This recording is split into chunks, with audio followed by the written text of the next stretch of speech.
I call on item number 7, the consideration of the Privileges Committee report.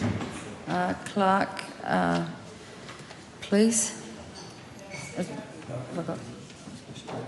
Oh, okay. Sorry, I thought the clerk. I thought the clerk was going to be saying something at that point. Okay, Honourable Chris Bishop. Oh, thank you very much, Madam Acting Speaker. Well, I think all members of the House know why we are here, and when the House last left this matter, some 10 days or so ago, the House voted to adjourn the debate so we could get through the budget, which has now happened.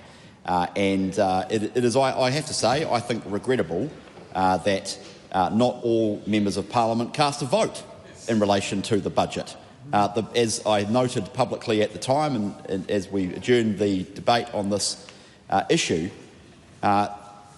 Parliament's authority to the government to spend money is of paramount importance to this country. It's the reason, one of the reasons why Parliament exists. The government literally can't function without supply being voted by the Parliament. So there is no more important function than this Parliament.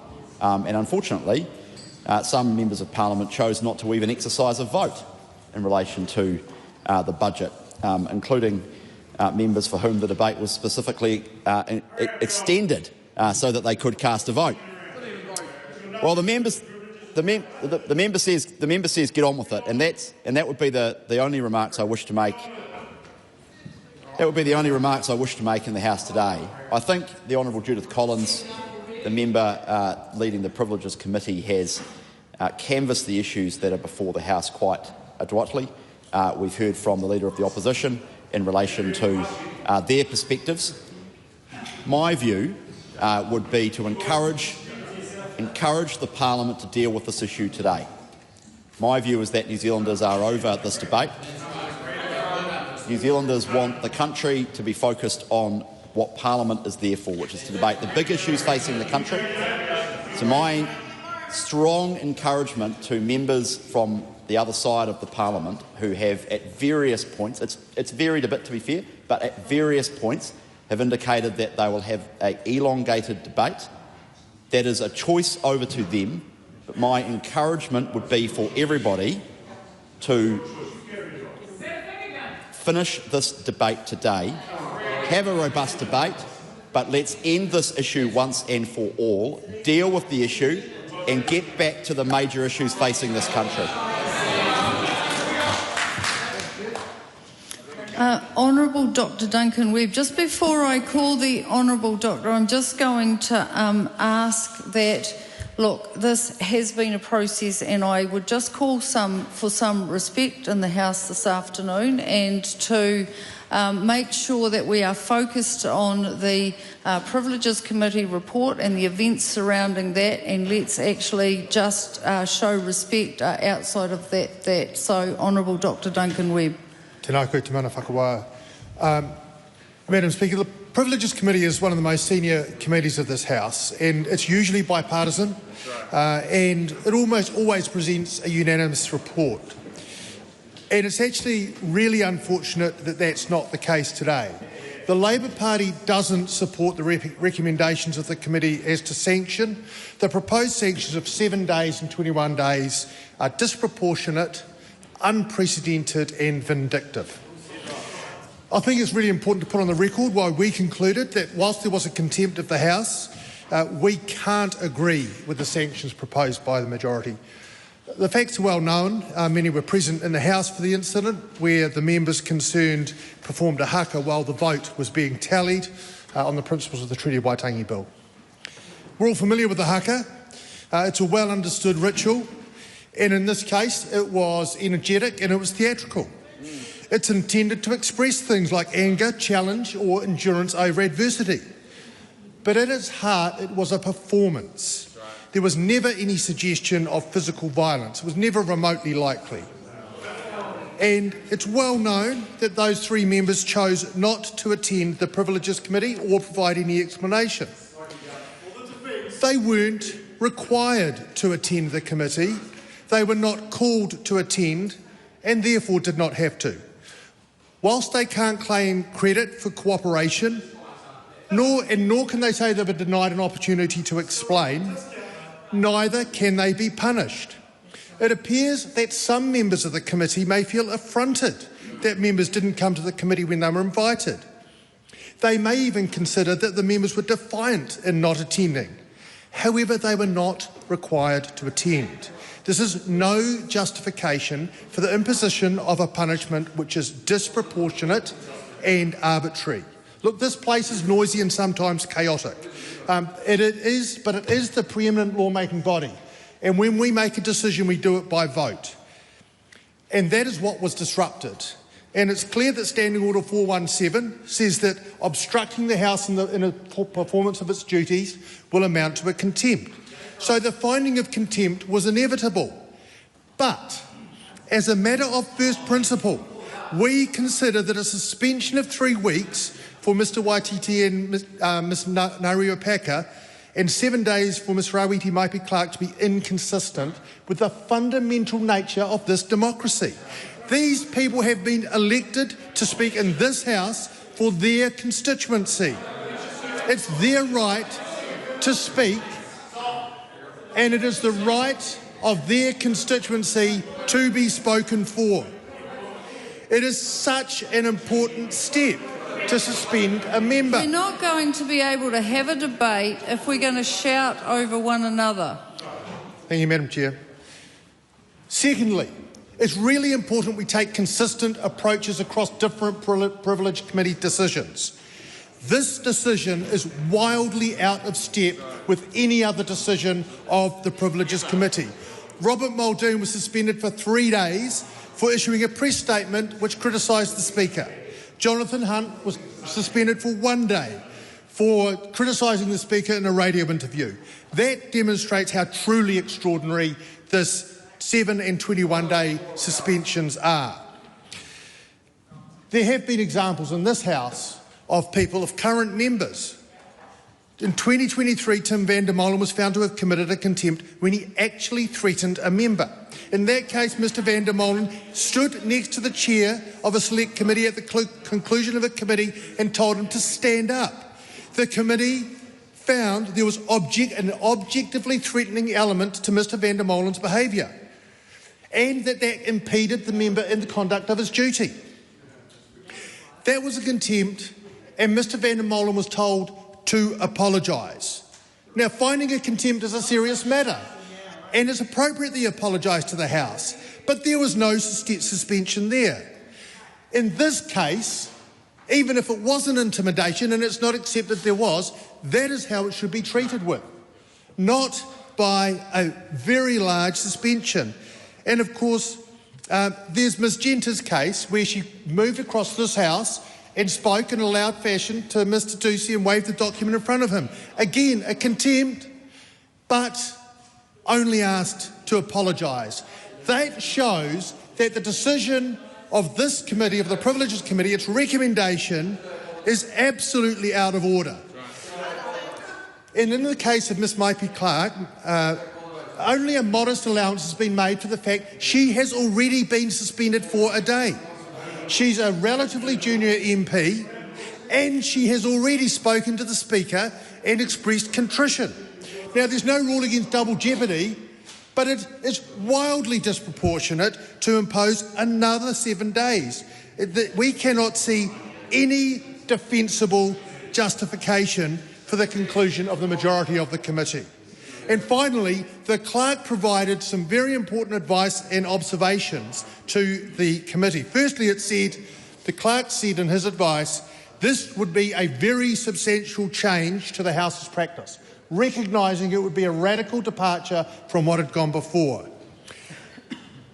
That advice recommended that any departure be done only with broad support amongst the members of the committee. That is to say, near consensus or near unanimity.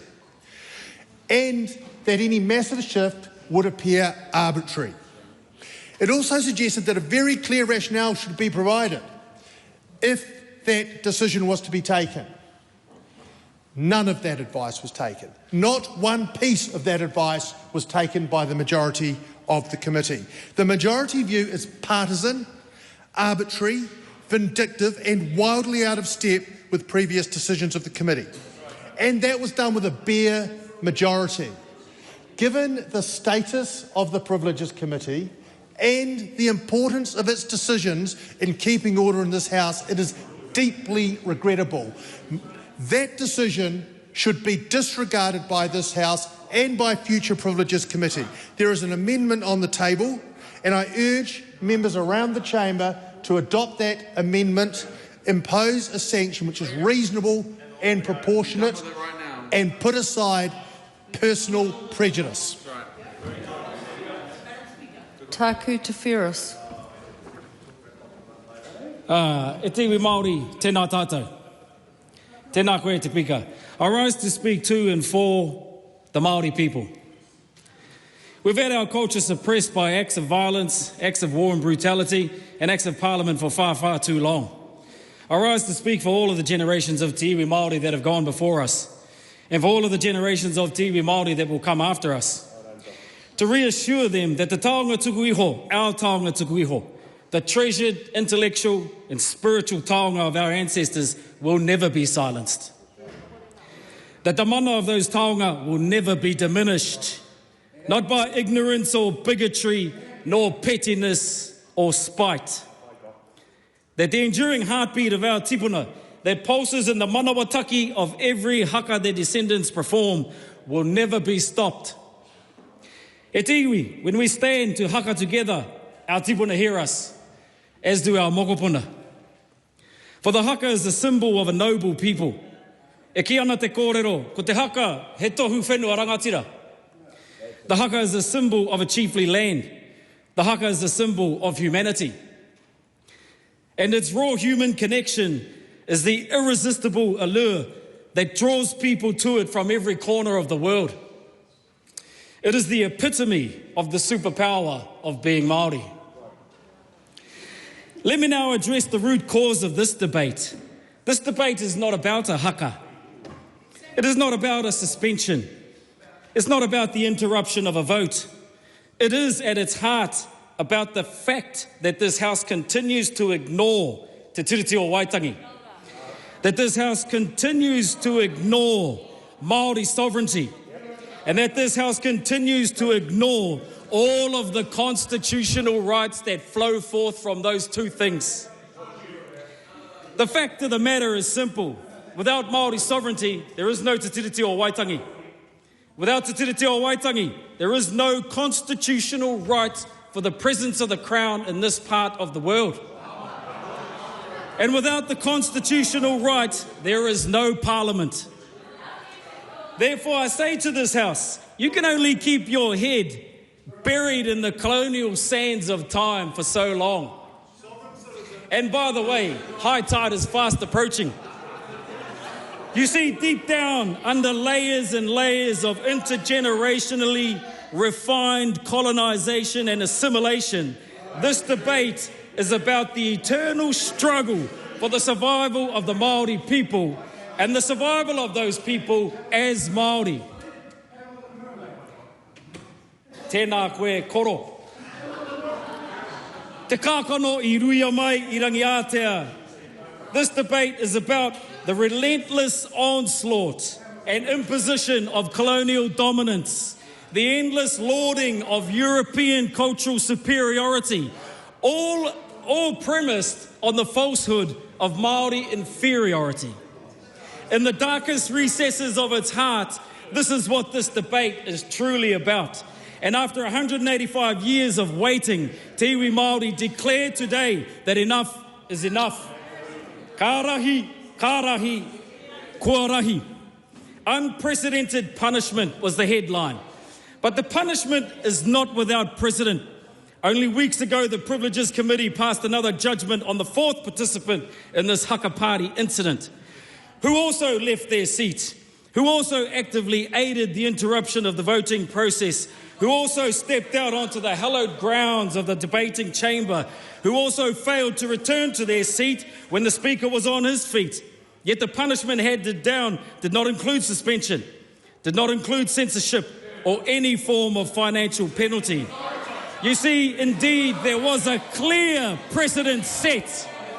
Quiet. This is an open debate and members will be able to have the opportunity to take a call. So interjections are okay, but that barrage was too much. You see, there was a clear precedent set. Yet when it comes time for the passing of judgment on Te Pāti Māori, the existing precedent is conveniently ignored. And for the additional crime of positioning themselves in front of the perpetrators of the actual crime, a crime that incited the largest public political backlash in this country's history, Te Pāti Māori are handed 2 21-day suspensions, a 7-day suspension. I've got a point for of a total of 49 days suspension. Sorry, Mr. Ferris, I've just got a point of order. Point of order, Madam Speaker.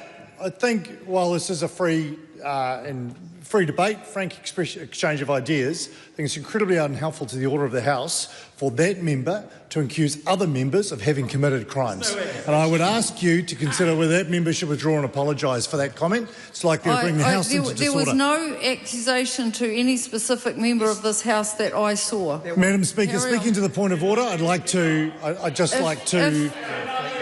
Madam Speaker, no. Point of order? No, if the member heard...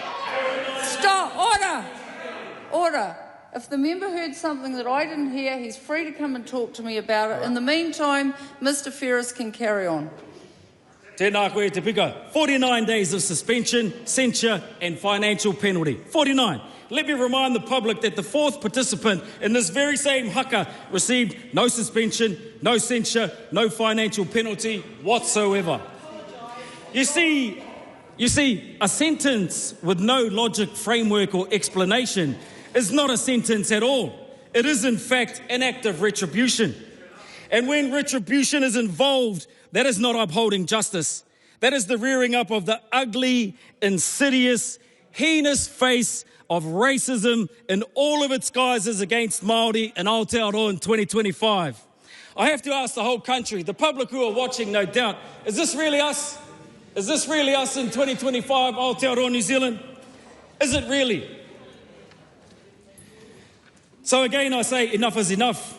We're in 2025 for crying out loud and having to deal with this sort of racist attitude in this House. Everyone can see the hypocrisy. Everyone sees the equality. Everyone can see the racism. It is hardly being hidden. And so in the face of such an unprecedented attack on te iwi Māori over the last 18 months to this current situation, it is time that we, the Māori people, took an equally unprecedented approach to remedying the historic and ongoing obfuscation of tiriti justice. It is truly a shame that we have regressed so far, so fast. This attack has been swift and unprecedented, and our response must too be swift and equally as unprecedented, the likes of which the Crown has never had to deal with before.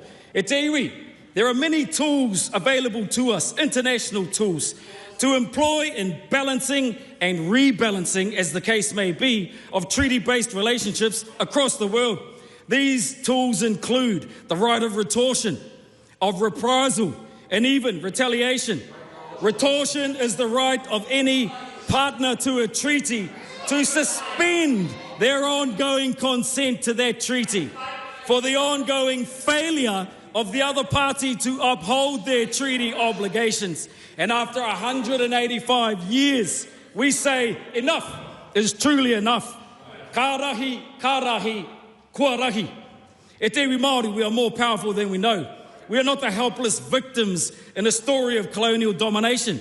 We are the sovereign. We are the sovereign people of this land. We are the sovereign people of Aotearoa. We are the sole sovereigns of our respective territories as described in the treaty text itself. I'm reminded of a quote from Whatarangi Winiata, who said that the best way to reclaim and retain our sovereignty is to behave as if we never lost it. And these words from the great Ngāti Kahungunu leader, Moana Jackson, who said, treaties are meant to be honoured. They are not meant to be settled. So I stand here before you as an uri of the sovereign people of Ngāti Kahungunu and as a son of the sovereign people of Ngāti Kere, fully authorised to speak on their behalf and declare to this House that we enact the right of retortion and hereby suspend our ongoing agreement and consent to Te Tiriti o Waitangi for a period of 21 days. or until the Crown can remedy its continued failure to act with dignity and honour and uphold the obligations that it set for itself in Te Tiriti o Waitangi. Ngāti Kaungunu understand that this is an unfriendly action towards the Crown, but based on the last 185 years, exacerbated in the extreme by the last 18 months, we consider it a justified one. And we invite all hapu and iwi who signed Te Tiriti o Waitangi in good faith, who have been gracious and patient hosts, to join us and declare on behalf of our ancestors who worked tirelessly for us to be here today, on behalf of our tamariki and mokopuna yet to be born, that this ends here, that enough is truly enough. E te iwi Māori, karahi, karahi, ai rā, kua rahi. Nō reira kei ngā wā kāinga o te motu, e tū, mātike mai, maranga ke ki runga, whakamutu atu, tēnei mahi te whakapara hako i te iwi Māori ki konei tonu.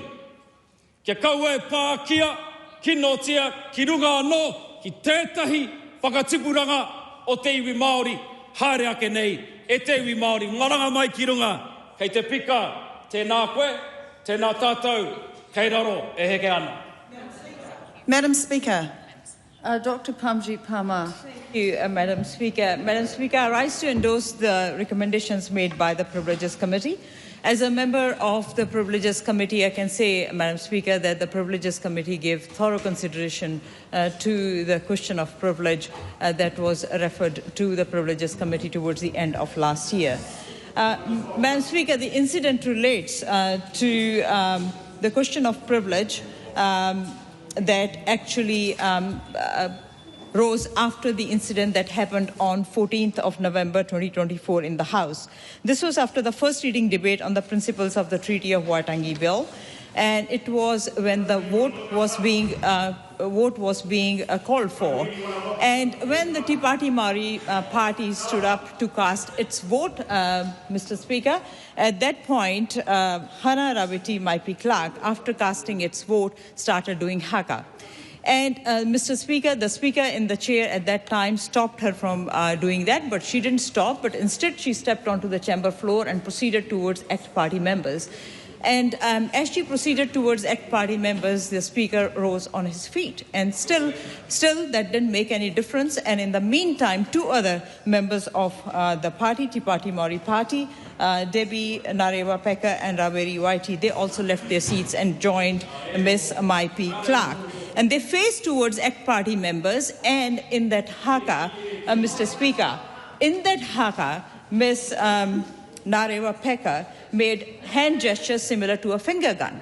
And this wasn't just once. Towards the end of that haka, again, she repeated the gesture and simulated a firing motion. Mr. Speaker, it's a very important point to note here. And as I said, that as a member of the Privileges Committee, I can say that we gave thorough consideration to this question of privilege. And we did go through the video footage. So we did see ourselves that those were the gestures made by Ms. Ngarewa-Packer towards ACT Party members. And when they were doing that haka, and when they were making those gestures, they were very, very close to the front bench of the ACT Party members. Mr. Speaker, it was really good that we had the video footage because that happened here in the House. And we also invited the members to come before the Privileges Committee for hearings. We gave 30 minutes to each members because we wanted to give fair opportunity to all these members to come and answer the questions that members had. And it wasn't just once that they were sent this invitation. It was more than once, twice, and they declined that invitation to appear before the Privileges Committee. Mr. Speaker, I know that this is a place where we don't always agree on ideas that we debate. We disagree on ideas, and sometimes we strongly disagree on ideas. But we do that through constructive debate, not through physical actions or intimidating physical actions. Mr. Speaker, and to use the excuse, and then to use the excuse that the actions were display of expression of political debate, as done by Ms. Ngarewa-Packer in her written response to the committee, is hugely, hugely concerning. Because, Mr. Speaker, this is not the first time we have been debating bills in this House which are categorized as controversial by some. Just give you some examples, Mr. Speaker. Give you some examples. We have had end-of-life choice. We have had abortion legislation. And these are the kind of examples, Mr. Speaker, where members in this House were divided to the extent that members were on the extreme ends of the spectrum. There were members, those who were really, really supportive. There were members, those who were strongly against these legislations. And some of the members in this House, those who were against those legislations, were on the basis of their religious beliefs. And we know, Mr. Speaker, so many acts of violence around the world happen because of people's religious, cultural beliefs. And despite, Mr. Speaker, that, we all debated those issues in a way we should be debating in this House. So, Mr. Speaker, there is no excuse for that kind of physical and intimidating behavior in this House. Going back to, Mr. Speaker, the invitation that was sent by the Privileges Committee to the 3 members. And yes, I fully understand that members are not obliged to accept the invitation sent by the Privileges Committee, but it wasn't a simple decline. It wasn't a simple decline, Mr. Speaker, because what they did was they declined the invitation and they said that they're going to conduct their own independent hearing. I also heard, Mr. Speaker, they said that the Privileges Committee is a silly little committee with its silly little rules. They called the Privileges Committee a kangaroo court. They called the Privileges Committee a kangaroo court. And, Mr. Speaker, I say this, I ask this, and if all these actions and all these comments are not undermining the processes that we have in place, Mr. Speaker, then what was that? What was that? What were those actions and what were those comments? And then the member stated, All right, thank you, members. Stated that the members of the Privileges Committee needed to understand... Order. Members, I know it's a robust debate, but at this point it's rather difficult to hear the member. Dr. Pāmji Pāma. Thank you, Mr. Speaker. Mr. Speaker, and then the member stated that the members of the Privileges Committee needed to understand Tikanga Maori, playing the race card. So, Mr. Speaker, they started playing the race card only to shift and deflect the accountability for their misconduct. And, Mr. Speaker, they did their best to shift the narrative. And I want to acknowledge at this point that discussions around race and equality are important. But when members start using race as an excuse... Point of order. Order. Excuse me, there is a point of order. Simon Ford. Mr. Speaker, the second time in this debate I raised to make a point of order asking that you consider that member Takata Ferris's comments to this member that she is in the wrong country. I find that deeply offensive. I'm sure that the other members of this House would find that deeply offensive. I think it's likely to bring the House into disorder. I would ask that you seek an apology from that member, Mr. Speaker. Thank you, Mr. Court. Ricardo Menendez-March. Yeah, just for clarification, that's, and I guess I was quite close to the member that he was referring to, and that's not what the Takata Ferris said. He said it was that the member was in Māori country, and I think that's a really fair reflection. Are we allowed to say that? Prove us wrong. Kia ora. Thank you, members. Look, it is a robust debate, and at the same time we do need to be respectful of each other. The difficulty, of course, from this perspective is it's very difficult to hear when the House is in a state where there is a lot of volume. So I do ask that members reflect on what their interjections are, but at the same time that we have a level of decorum so that we're able to all hear both the person who's making the call and the interjections, which should be short and also relevant.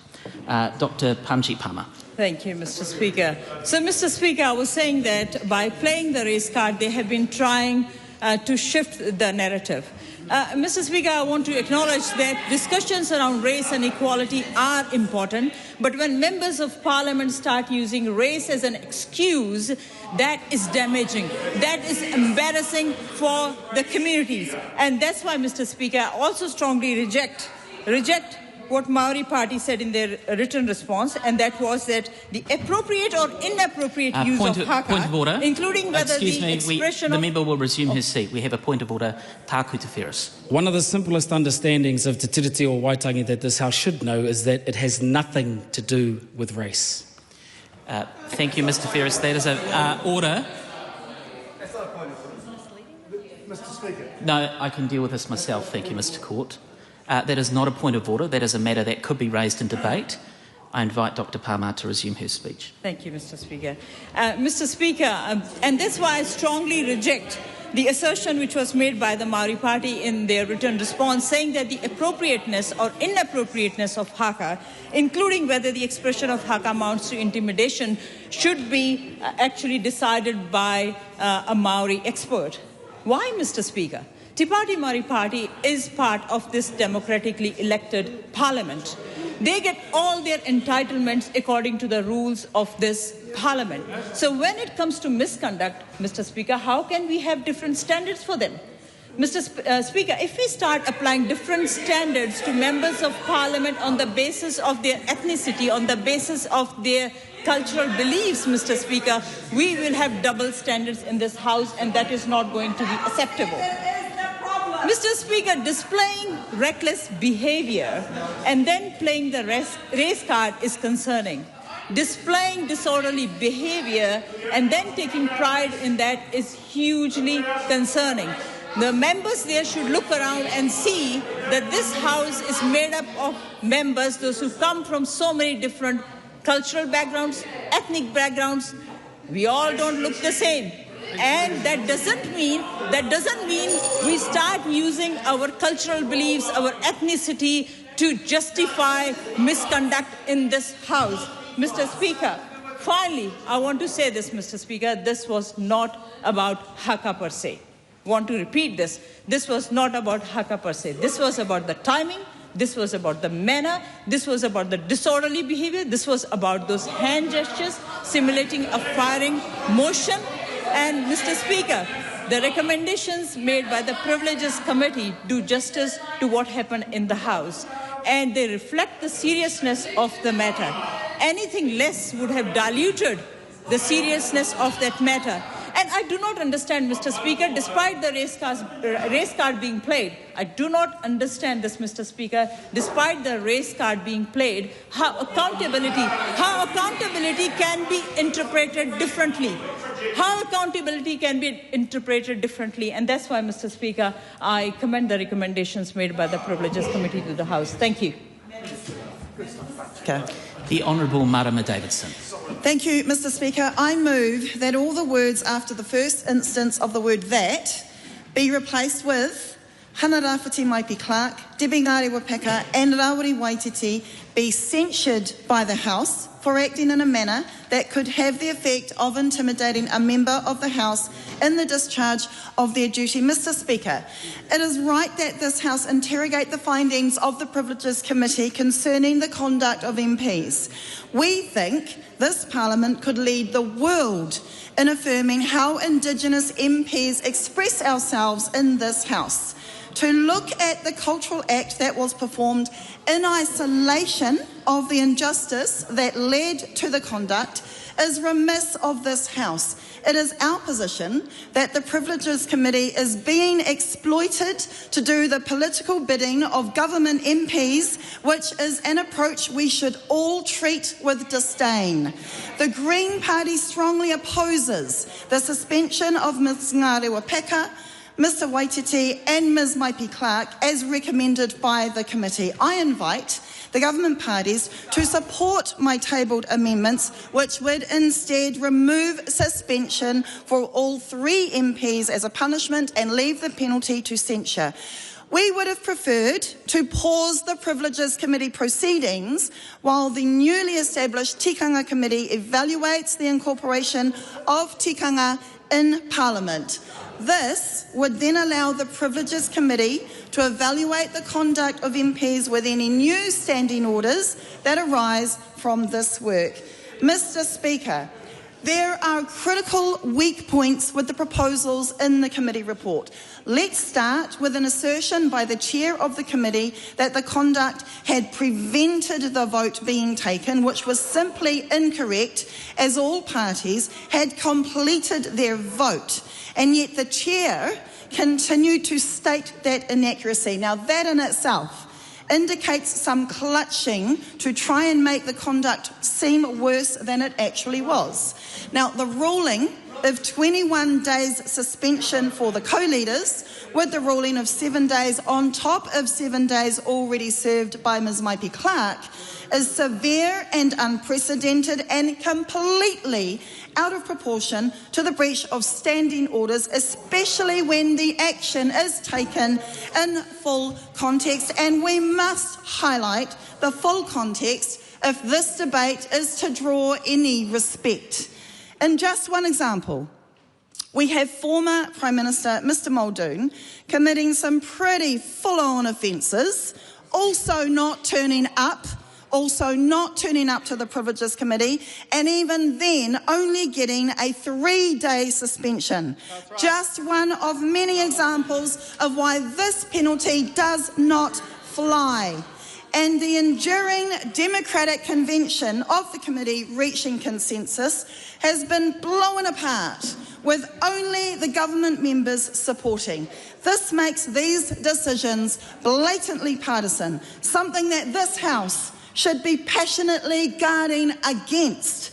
The arbitrary nature of these penalties, unable to be linked rationally to any similar circumstance, leave this committee indefensible and vulnerable to attacks of racism because there is no credible explanation that is in keeping with any pattern or ruling or logic other than the fact that they are tangata whenua challenging the status quo of power.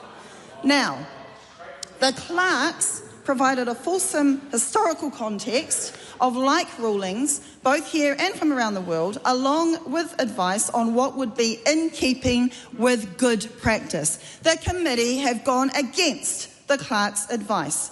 So yes, Mr Speaker, the Speaker is right to want to have the committee recommendations scrutinised with the highest wisdom because it is the public trust of our democracy at stake that requires the utmost protection now more than ever. And even if, for argument's sake, even if we accept the suggested narrow interpretation of the rules by only the 3 government parties of the committee, the final rulings threaten to blow any pretence of a democratic process right out of the park. Now, Mr Speaker, I do want to speak to the fuller context of the conduct by those MPs, because this debate is actually bigger than just those MPs or any one party. The Greens are challenging not only the wafer-thin rationale that the committee is tying its findings to, we also challenge the very parameters that have been assumed in the committee's deliberations. Mr Speaker, what indication is there of a modern, democratic, mature, sophisticated and evolving House of Representatives than one that can adapt and progress with the times towards a House that actually does represent the diversity of its nation? Now, Mr Speaker, this House over the years has shown it can evolve. For example, including babies and breastfeeding in this House, including sign language interpretation, including te reo translation, inviting diverse prayers to open sittings, and then procedural changes like the way we ask oral questions and how we hold ministers to account. So, Mr Speaker, the Greens are challenging the very static parameters regarding conduct in this House, which is why we do not support calling for Te Pāti Māori MPs to apologise. We have to include the context of the haka in this debate because it deserves stating that the haka is used in many different ways for many different reasons and has long been a respected cultural expression. The particular haka kamate, composed by Te Rauparaha of Ngāti Toa Rangatira, has particular resonance with what was being voted on at the time. In addressing the conduct of the members, we have to address the context of how the haka, kamate, came to be used in the first place. Mr. Speaker, the Treaty Principles Bill had come to an end of the first reading. And let me be clear, that bill was designed to provoke.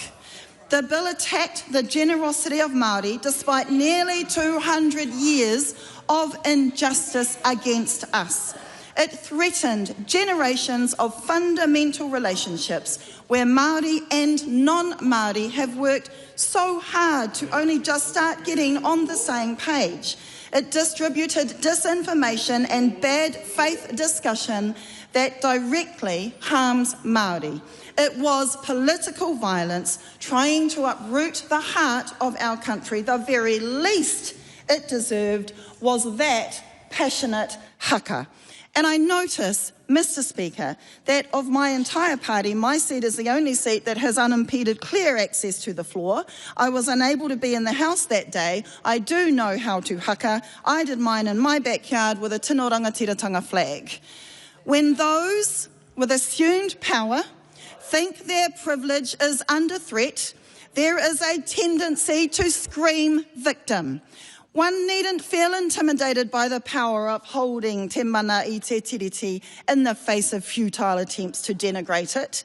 So Greens maintain a rightful place for that cultural expression. Now, in the commentary, there has been some attempt to say that these judgments are not about the haka. But even with all the partisan, arbitrary, narrowly supported severity of these penalties, we still have insulting suggestions that this was not about the haka. Mr. Speaker, there is no credible way that the haka can be separated out from the judgments happening here. So I want to acknowledge the excellent work of Ricardo Menendez March at the committee in driving a focus on fair solutions. It is clear that the penalties recommended are all ego rather than sensible rationale, a partisan flex, which is the antithesis of what the committee is supposed to be. Mr. Speaker, the next generations will take such pity on us grasping our pearls in the place lest Māori be Māori in here. One day someone's going to look in the Hansard and hang their heads in shame or ridicule, looking at what we are doing, the absurdity of the penalties for doing the haka in this place. I want to state clearly, Mr. Speaker, the Greens call out this blatant power play that is on display, that is parading in disguise at upholding process.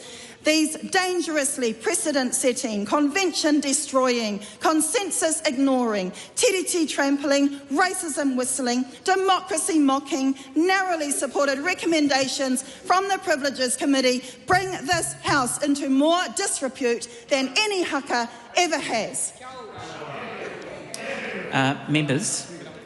Members, the question before the House for debate is that the amendment be agreed to. The amendment is now debatable together with the motion and the previous amendment.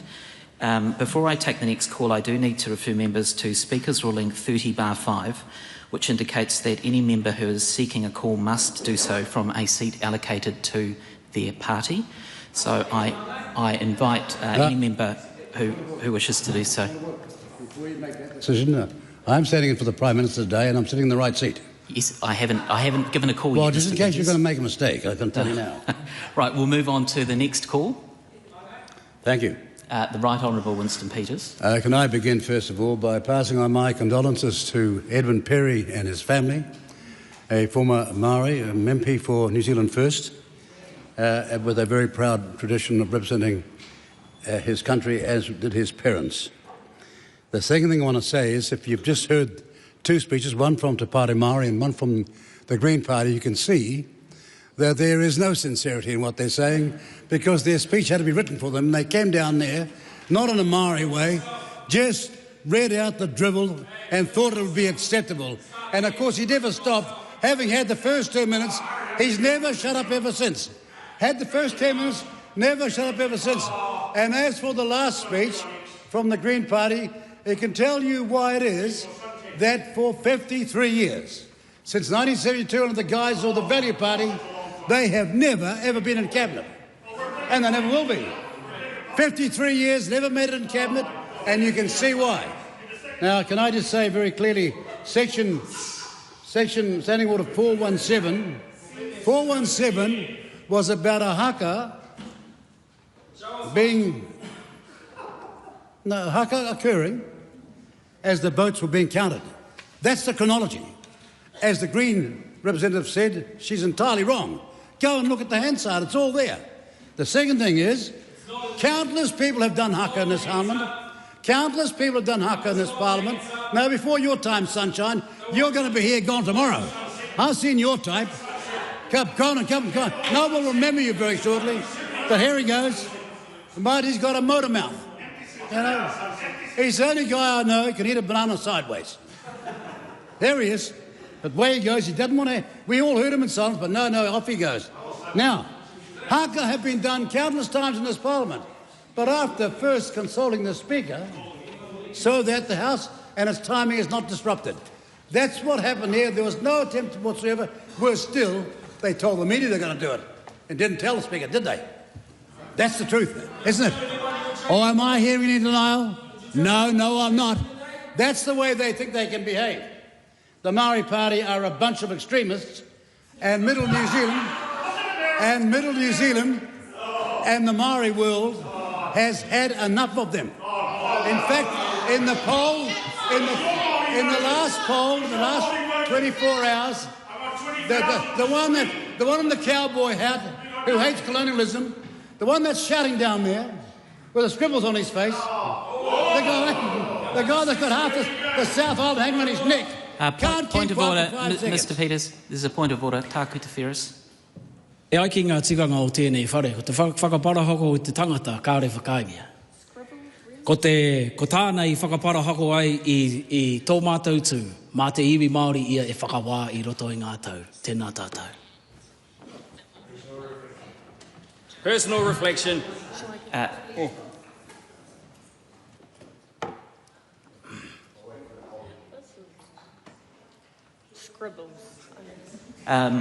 Thank you, Mr. Ferris. I think the point that's being made here is that Mr. Peters' remark about Mr. Waititi is rather disparaging, and so I invite Mr. Peters to refrain from comments like that and to actually withdraw and apologise, please. Beg your pardon? Apologise for what? Would you itemise what you want me to apologise for? Well, Mr. Ferris has indicated the reference to the tāmoko that Mr. Waititi has, and so I invite Mr. Peters to If I've misdescribed his tāmoko, I apologise. I'd easily do that. But the rest of it, I hope, is understood to be true. This person that hates Western values and wears cowboy hats in this parliament is, as I say, an extremist. And the Maori world has had enough. In a poll recently, the majority of New Zealanders massively said that either the Select Committee's finding was correct or should be more severe. Not less severe, more severe. And out there in ordinary New Zealand, they understand what we're doing. New Zealand is a democracy, and whether the Pāti Māori like it or not, and using Maori culture as an excuse for their disgraceful behaviour is an insult to Maoridom. Some of us were working for Maori before you were born. They've got no record of done one thing. Not one of those people can rise up in this house and tell you one thing they've ever done for Maori, apart from bleeding Maori resources and a marae up in Auckland, apart from fleecing the Maori people out in South and West Auckland. It's all there. Hundreds of millions of dollars fleeced off the Maori people. But I'll tell you what, the teats just run dry. We're not taking that bit of bear anymore. You've got the law coming for you, and you can shout as much as you like, but your day in court's going to be coming.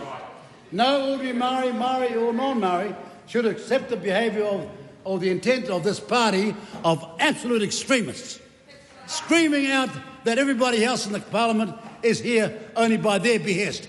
Have a look in the mirror. Mr. Ferris, look in the mirror. What is the majority of your DNA? What's the majority of your DNA? Well, if you're disgraced by your European DNA, we over here are not. We are proud of all sides of our background because we are New Zealanders. We are New Zealanders first and foremost. And as for blood quantum, if the cowboy hat wearer is an example of blood quantum, I'm going to a new biology class. I'm heading off to new biology class. He can't help himself, see? Unlike the word on the Maori. On the marae, they hear you out. This so-called epitome of Maori behaviour can't even keep his mouth shut for 5 minutes. He's been minimally trained on the marae, just shows you what little they know about the marae. On the marae, you hear the other side out. Don't just shut your stupid head off. All right? They don't want democracy, they want anarchy. They don't want one country, they don't want one law, they don't want one people, they want separatism, division and laws based on race, and they stated specifically, day after day. But ordinary, hard-working Maori are finding them out. The high mark for these people are come and gone. I go back and think of 1867, since the first Maori arrived in this parliament. They all came here all down those decades, over centuries, to Pina Sharples and Tariana Turia and Flavel. They all came here and understood that Parliament's got a protocol which they respected, until this bunch turns up. Sheer utter contempt. Sheer utter contempt for the whole institution. Sheer utter contempt. This is the product of feeble minds and bad sociology classes at university. They are the advocates of Marxism and every other darn thing to do with what's wrong with this country. And out there, Maori, who got 2 and 3 jobs, have had a guts full of them. You watch the polls as they go forward. Look, there are some Conservative Labor MPs. Some Conservative Labor MPs must be having cold sweats every night. Because where do you go now? You can't go there, and you can't go there, because you go there and there, you won't be over here. Get that part right. You can't go there, and I hope that some sober, conservative, right-thinking Maori people in the Labour Party wake up before it's too late. These people are a nightmare. They have no idea that politics is about, in the end, compromise to get as much as you possibly can, and far more than you can get collectively than you would have got individually. They don't understand the most rudimentary things. Their party has left Middle New Zealand a long time ago, and the Labour Party is going to leave them hanging in the wind too. Today I want to hear from the Maori Party, from the Labour Party, what do they intend to do on this matter? Because the excuse made by the member of the Select Committee panel was the most lame excuse I ever heard. These people wouldn't even turn up to the Select Committee. Demand that they control the whole process of the Privileges Committee. They even demanded that they have their own process, they're going to have their own hearing. It was all bull dust, of course. It was all bull dust. When was their hearing? They never had it. And then they go on TV, and for a long interview, they're almost crying into each other's faces. Can you remember that? Look in the mirror, Ngarewa. What is your DNA? Look, what is your DNA? Mr. Peres, what is your DNA? Because it ain't by majority Maori, and stop bull dusting your people. Order. Members, it's getting a little bit too noisy for my liking. So if we could just keep the dulcet tones down a bit. Since 1867, Maori have been elected to Parliament with just 4 winning a general seat until the introduction of MMP, when we saw the exponential growth of the number of Maori MPs. Right now we have a record number of Maori in Cabinet of any government, and far more than the Maori Party's got over there, all in our Cabinet at this point in time. And right now we have, as I say, a party of extremists who act with utter contempt and ignorance of the process that has been accomplished. A lot of us have striven a long time to see a far greater and balanced representation in this Parliament, but we never thought we'd see, as a consequence of all that hard work, of all those Maori members going back over a century, that these people would turn up and, unlike the origins and the birth of their own party, have contempt for their own party leadership. This new bunch that just turned up here now, where do they get their licence from? No, stumbling through it. They have no licence, and they'll find very shortly they're going to be out of this place. They are trying to tear all that down for their own ignorant, misguided political gain. Can I just say this, that we had, in the last few years, a very extensive international travel itinerary. Travelled extensively, more than any other foreign minister, but let me say, I still spent more time in Parliament than all those Maori MPs all together. And I want to tell their voters that their MPs are bludgeoning off them. They're not turning up in Parliament. They're not being responsible. And the sooner you know, the sooner you'll be able to hold them to account. I can see what the end is. I can see what the end is for that party, and it's not long. The Honourable Willie Jackson. Thank you, Mr. Speaker. Oh, well, that wasn't the best, was it?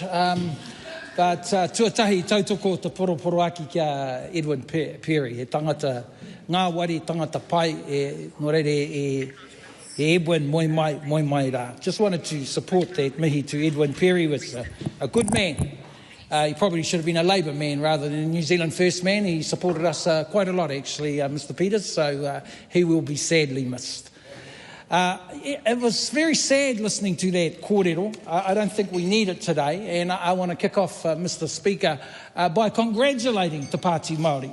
I want to congratulate, and I know that's a bit hard for some of the House. I want to congratulate Te Pāti Māori, Mr. Speaker, for the greatest exhibition of our culture in the House in my lifetime. In my lifetime. And it was the greatest exhibition because we had the greatest threat to Māori and Crown relationships in the Treaty Principles Bill, the greatest threat to Māori Crown relations in my lifetime. So it was a disgusting, disgraceful bill from the ACT Party, and our people were stunned by it, but they were stunned by that haka performance. And Mr. Speaker, I want to say and put on record, I'm glad the ACT Party were intimidated. I think that's the whole point of doing a haka. The All Blacks don't do the haka so the Springboks feel good afterwards. That's why you do a haka. So if the ACT Party were intimidated, good, because the Māori nation felt intimidated by the disgusting Treaty Principles Bill. And New Zealand First need to get that.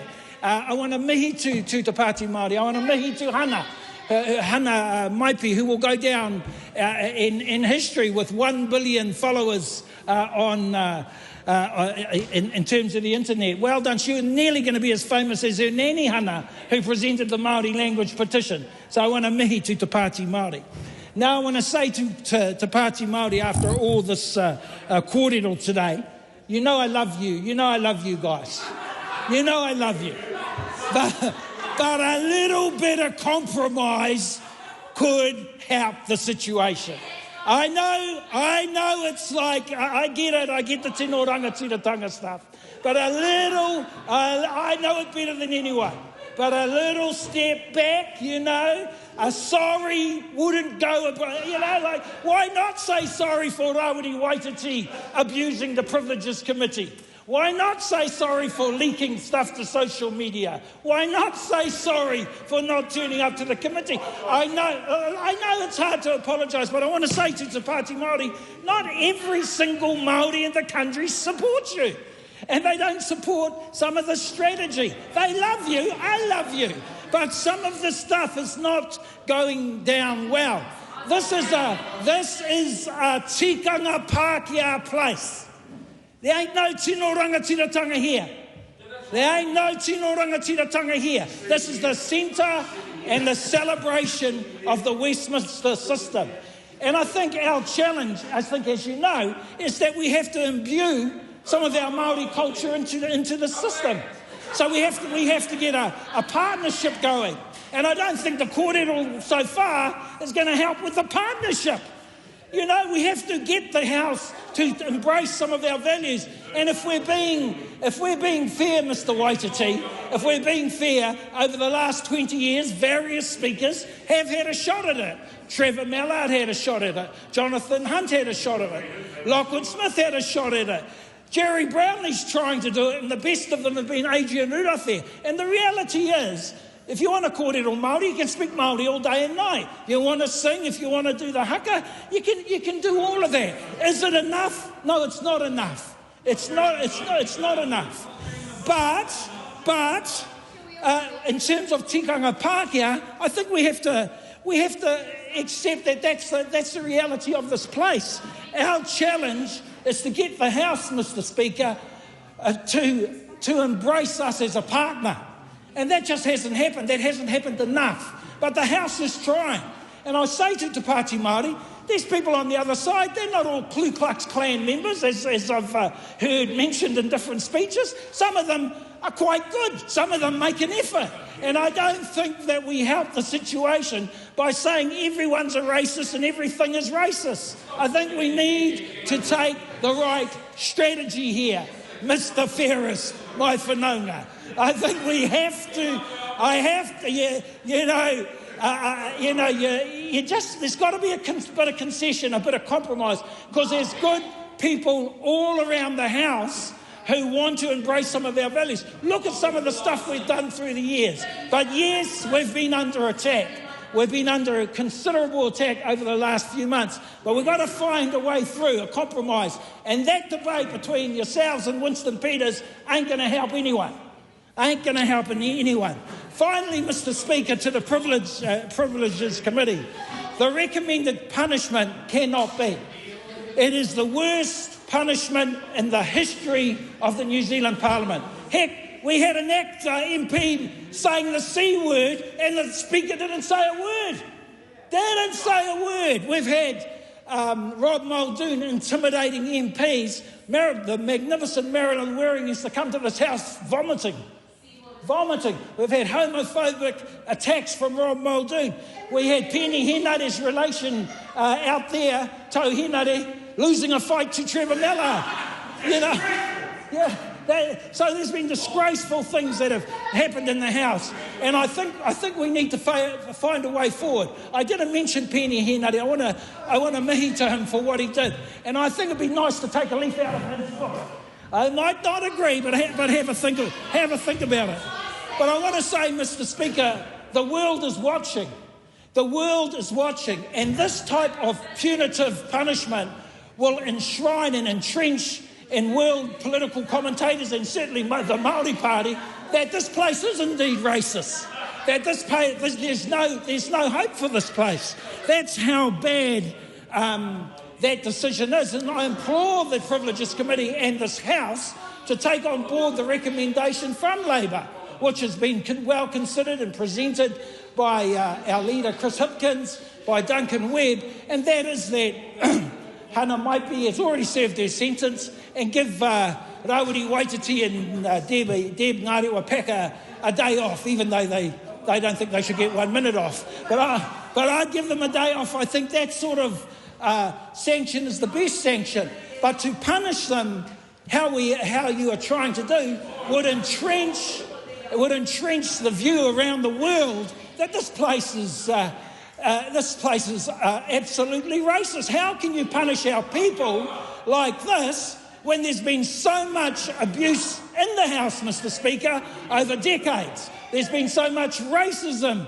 in the House over decades. There's been so much homophobic behaviour in the House for decades. Communities have been attacked over the decades. The Maoris get up and do a haka, heck, and they're gone for 3 weeks. You imagine if Hana Maipi had have said the C word in the House, they would have locked her up in jail for 5 years. That's what they would have done. But the reality, no. See, it's about perceptions, Mr. Speaker. And the perception here that the Māori Party at Te Pāti Māori jump on all the time is that the place is racist and has no respect for Māori values. And that's why I implore this House today to take on board our Labour Party amendment and recommendation.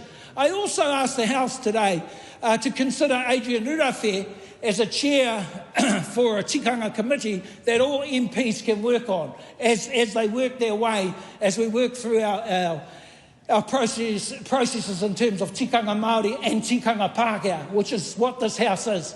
And we need MPs who respect tikanga Pākehā as much as tikanga Māori, are able to debate robustly and come up with a sensible way and strategy going forward. I implore this House to go down this track. The world is watching, and the wrong decision will entrench the view with people all around the world that this House is indeed racist, which I think it is not. Kia ora tātou. I call Chloe Swarbrick.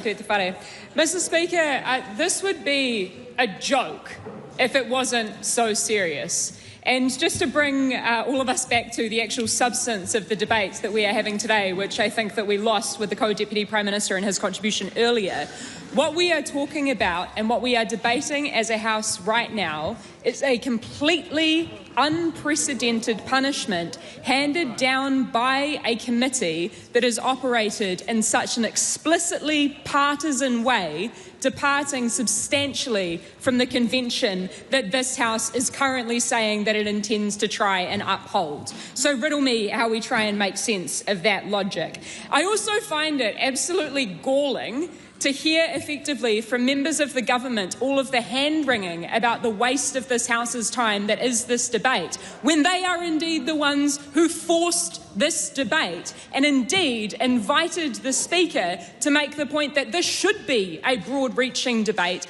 because of the fact that this is such an unprecedented situation which government members themselves have created by handing down such a partisan, such a punitive punishment without any meaningful logic.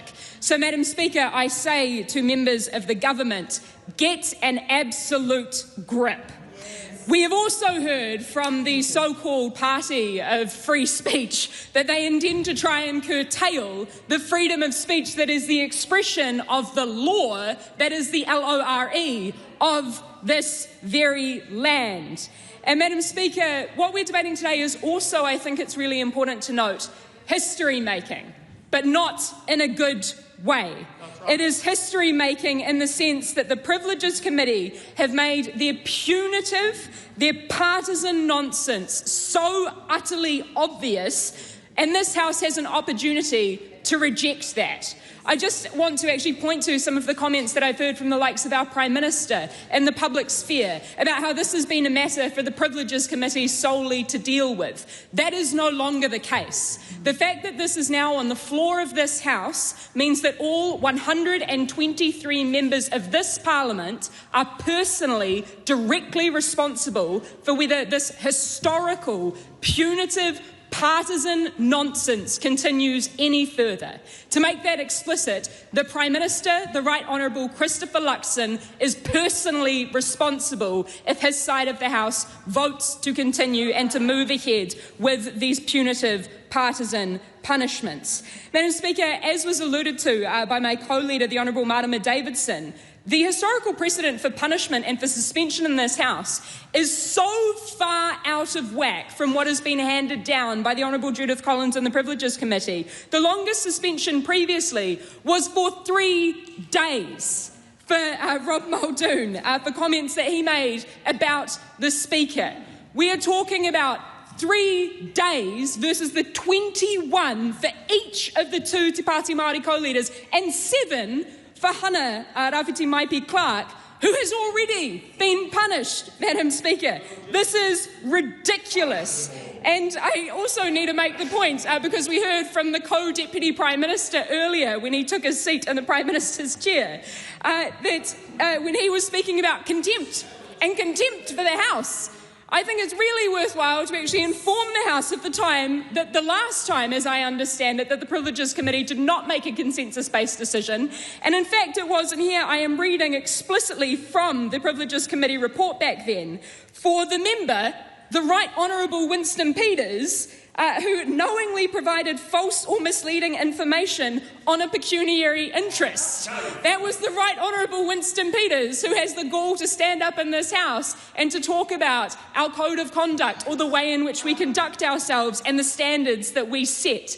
Once again, and time again, Madam Speaker, we see members of this government invoke convention and invoke rules and the regular standards of conduct that we all expect.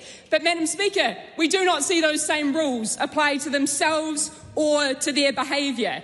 And interestingly, just to finish that story on the Co-Deputy Prime Minister, the Right Honourable Winston Peters, and his Privileges Committee complaint, the last time that we had that Privileges Committee not operate with consensus was because New Zealand First defected on those punishments being held down. Here we have a totally different circumstance where it is solely the governing parties who are deciding to use their power of the bare majority to force this unprecedented punitive punishment against the opposition of 3 opposition parties. So to be crystal clear, Madam Speaker, what we are talking about here is unprecedented for 3 key reasons. The first is the scale of the punishment.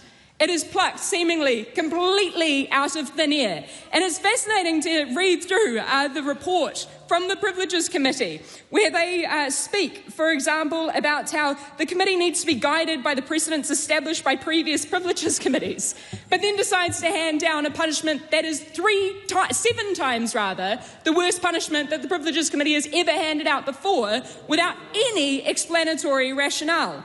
They also speak to, on page 7 of the Privileges Committee complaint, and here I quote, that members are expected to conduct themselves appropriately and in a way that is befitting of elected representatives. Madam Speaker, I don't know about you, but I saw the power of 100,000 people outside of this place who were demanding that their voices were heard in here against the inflammatory, intentional nonsense of the Treaty Principles Bill that was intended to divide. Madam Speaker, further to that point, we have a lot of hot air about the notion of certain members feeling intimidated or otherwise, and there's a very spurious reference to finger guns. And Madam Speaker, I would just draw the House's attention to the fact that the Honourable James Meagher earlier in this debate was offering those same finger guns to me as he was heckling in the House. So, Madam Speaker, I just really ask members to... I've got a point of order from the Honourable James Meagher. Point of order. The Speaker has totally misrepresented my actions in the House, and I'd ask her to withdraw and apologise. So the member is stating that he didn't do that. I think it's probably a good idea for this member who's speaking to... Yep. Speaking to the point of order, Ingrid Leary. The member did, and I think that it is open to any kind of interpretation. Some of us did see it and did question it. I'm not saying that I thought it was threatening, but the member did do that action, and some of us on the side of the House did raise eyebrows. Right. Well, that's... Yes, speaking to the point of order. So it misrepresents what happens, and I'd like to ask her to withdraw and apologise as well. Well, speaking of the point of order, no. Just if the member contends that he didn't do what other people thought he did when they saw it, maybe the member would like to explain what was intended. Because... Yeah. Okay, so he pointed at the members, right? Carry on. Absolutely. Madam Speaker, I am so grateful for that interjection from a member of the government to precisely prove the point that we are making here, which is that the kinds of things that the Privileges Committee has come to a... I've got a point of order from James Meagher. Madam Chair, the member made the claim that I made the finger guns action, which is quite clearly outlined in the Privileges Committee report, and there's evidence in that report. That is not what happened. That misrepresents the actions so in the House. The members made it quite clear that he was pointing at the other side and not making the finger guns, so I have accepted that.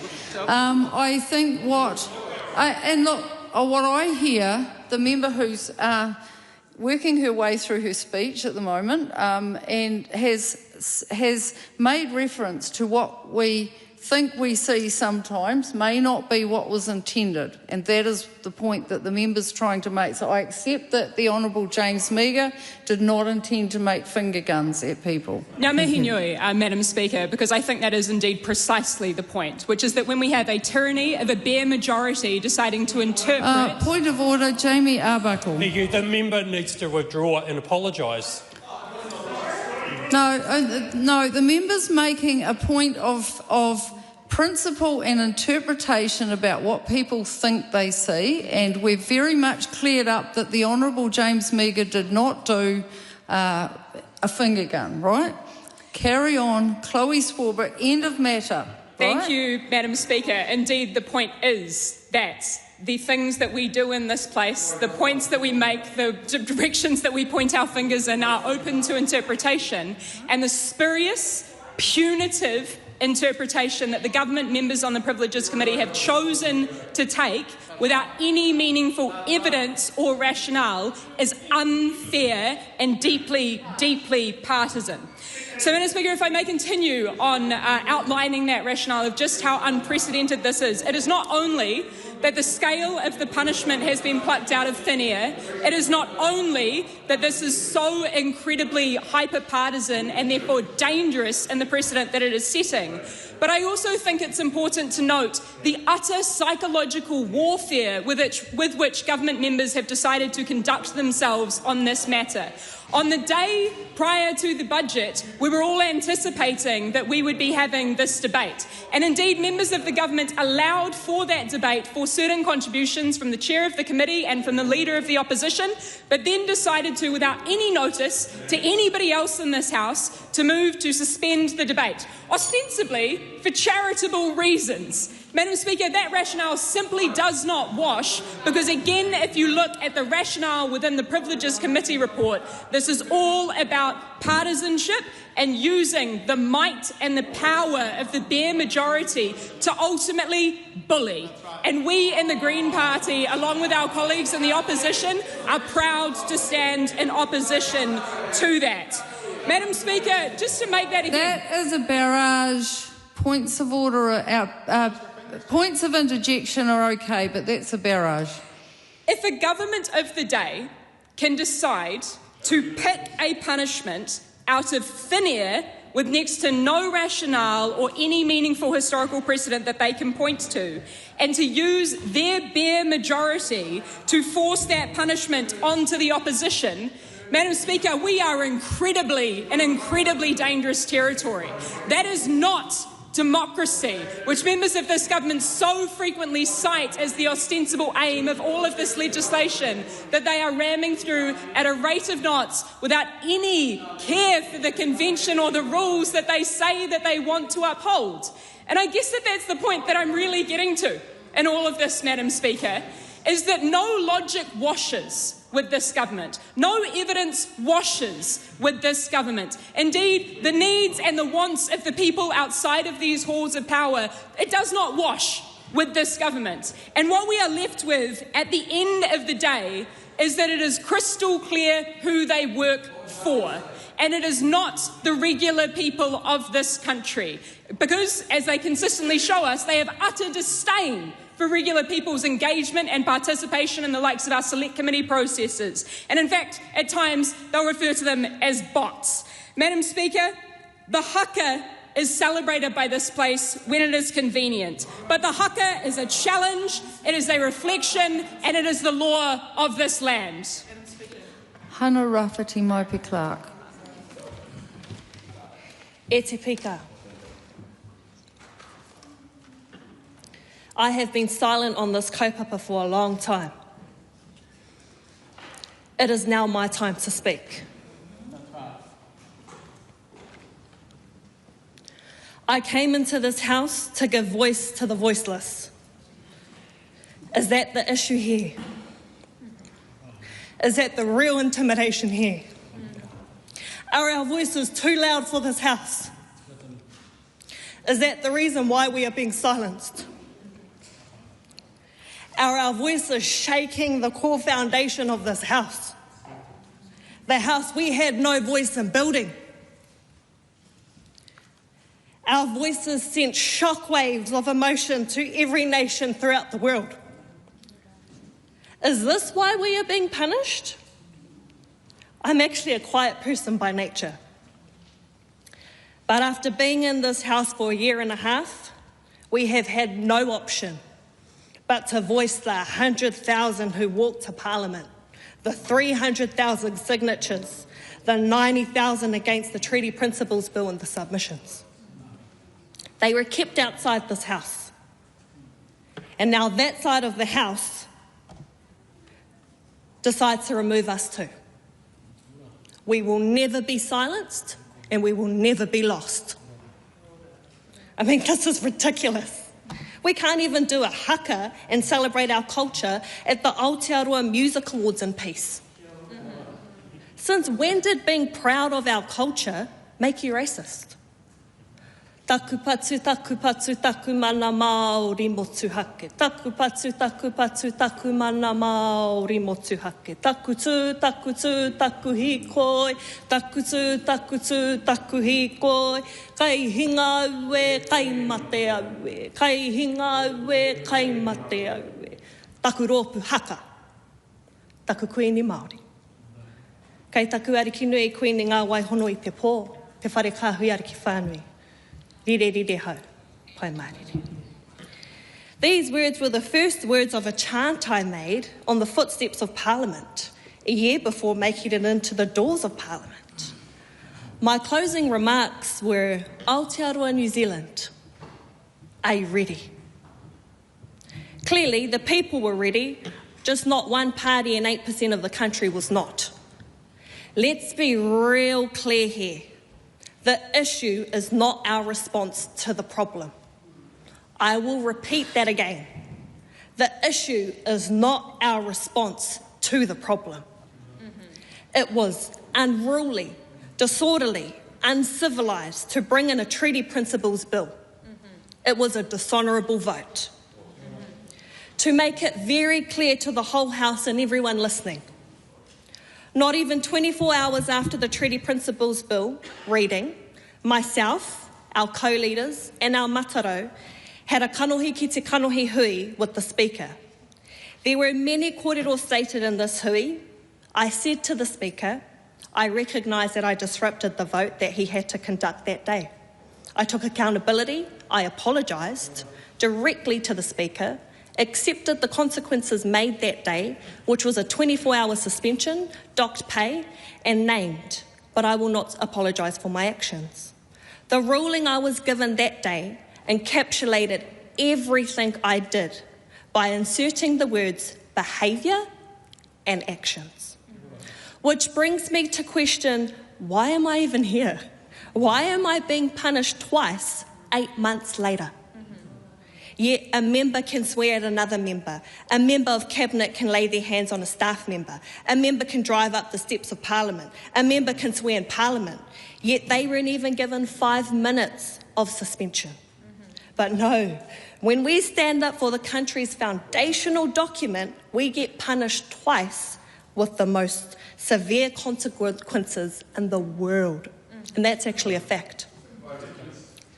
Suspending the Māori seats of Hauraki, Waikato, Waiariki and Te Taihau Auru is equivalent to suspending 18 general seats. Just want to repeat that again, 18 general seats. That is 210,000 voices being silenced. The Māori seats encapsulate 6 general seats in one electorate, to be very clear to Mr Meager. I just want to mihi tū Te Pāti Reipa and Te Pāti Kākariki. E kore ngā mihi e mitu kia koutou. The problem isn't the haka or our kākahu or even the Treaty Principles Bill itself, like our wannabe matatini judges over here. The system itself causes the issue. MPs are not legally required to uphold Te Tiriti o Waitangi. There are no provisions in the Constitution Act 1986 for Te Tiriti o Waitangi. This gap allows harmful bills like the Treaty Principles and the Regulatory Standards Bill to be introduced. The solution is clear.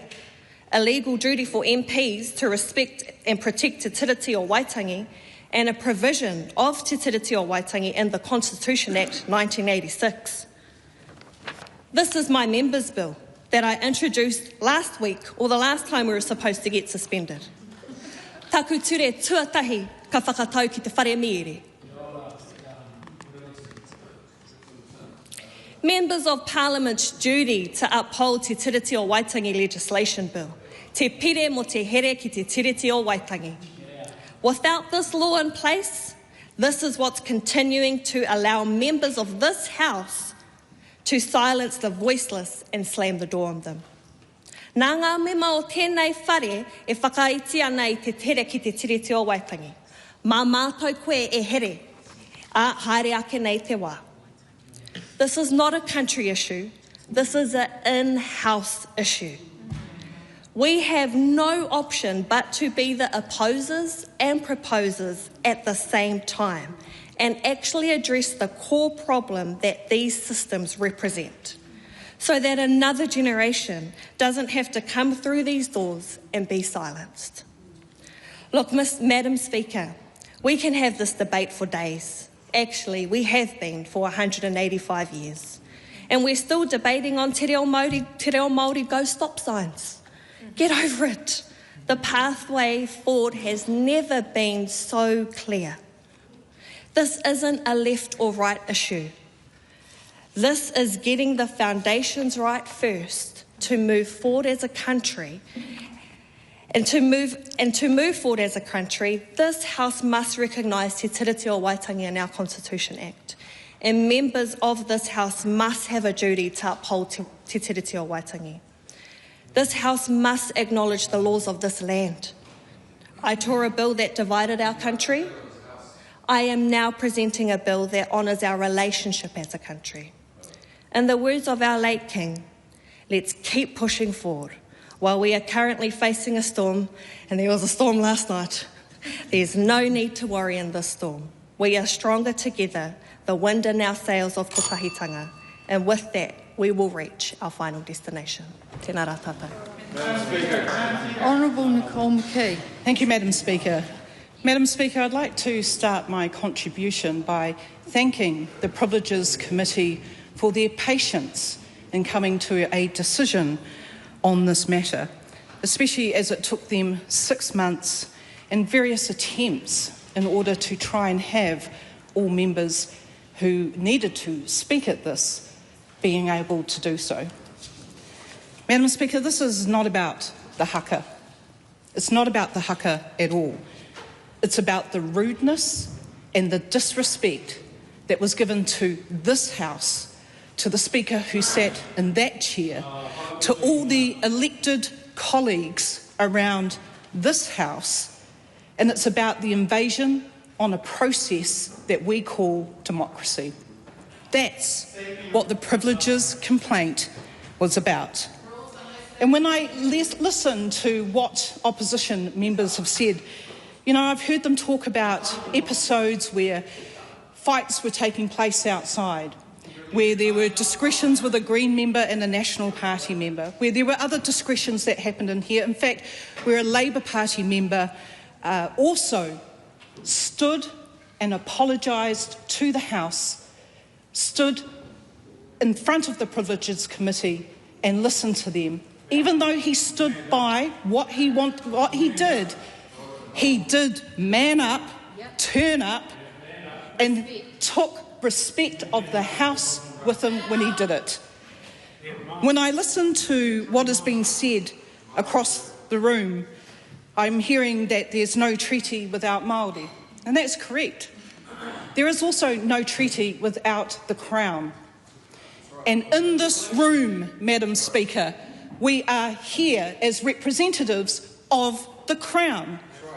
And in this room, we are sitting amongst a memorial of wars, a memorial of deaths, that we come into this place every single day because those people that fought in every one of those battles around this room, no matter what their nationality is, they did it for New Zealand, and they did it so that we could be a democracy.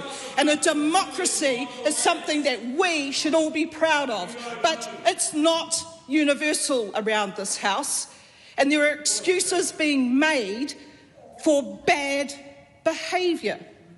Because in this room, we are here to make laws, to not make laws, to debate, to have the discussions. And this place is so sacred that we can't even have the King in this room. We've got the green carpet here. We can't have them because the elected people of this country sit in this room to have debate. This is not about the haka, Madam Speaker. It's not about the haka, it's about process. It's about grandstanding at the expense of this House and how it operates.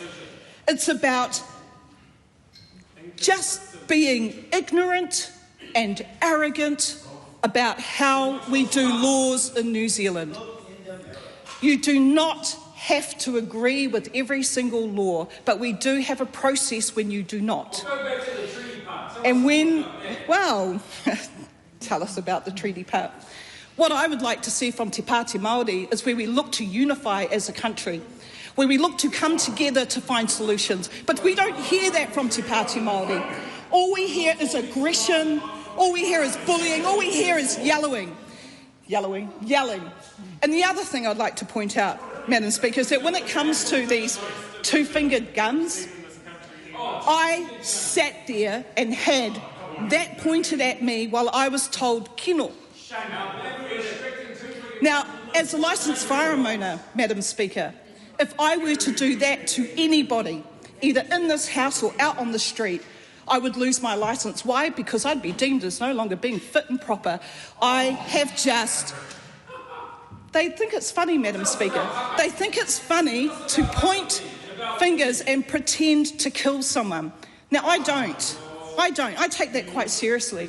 And when I listen to the Green members talking about disproportion when it comes to the recommendations of the Privileges Committee, I don't think that it is disproportionate. And if we listen to the members of Te Pāti Māori, they've just told us in their speeches that this is the beginning, that they have no intention of complying to the rules of the House. In fact, they've just gone on and said that they're getting rid of the treaty for 21 days, they're putting it on hold, like they have the power to do that. The power for this nation, Madam Speaker, comes from this House. It comes from this room. And the people put us here to speak to them, not to get out of your seats and start going up to other members of the House and try to intimidate them with your stupid little fingers. Why don't you put your brain into gear, get some words in your mouth and start debating? Because that's what you do in this whare. I've heard that we are bullies over on this side, but we're not the ones that are yelling comments to other people and other members continuously. Actually, I'm just going to make a point at this point that yelling is coming from many areas, so and it varies depending on who's speaking. So carry on, Minister Nicole McKee. Thank you, Madam Speaker. Madam Speaker, what we've heard from Te Pāti Māori, and I'm trying to look for good ideas, but I've not found any because I've not heard any. What I hear is just a constant barrage of everything that they don't like and that they hate, and when things continue to go along that way and they do not get their way, then they jump out of their seats, they cross the floor and they go up and intimidate other members in their faces. Now, that's not something that should be done in this House. And we all know that that's not how you behave in this House. And because of that, we are seeing the decorum and the respect of each other, of members, of process and of democracy absolutely eluding itself, and it should not happen here, not in this whare. Madam Speaker, it took 6 months for the Privilege Committee to even get to a point where they could give a recommendation to the House. And they tried very hard to have the other side be a part of that conversation, but they refused. This is not a disproportionate recommendation that's been made, especially when you look at actually what happened. So, Madam Speaker, the Privileges Committee decision was not about the haka. It was about Te Pāti Māori bullying their way to change. And what the Privileges Committee have said to the House is that behaviour should not stand. They will have a disproportionate punishment because of it, and because of the ongoing behaviour, I fully support what the Privileges Committee are recommending to this House and request that the members over there grow up and start learning how to debate issues and be a part of a solution instead of making stupid statements like we're going to suspend the treaty for 21 days. If that's the case, I hope you all give up all your wages. I hope you all give up everything that you take from the government in order to then trash the rest of New Zealand, because that's a disappointment to Māori. That's a disappointment to a lot of Māori who tell us they don't support your extremist ways.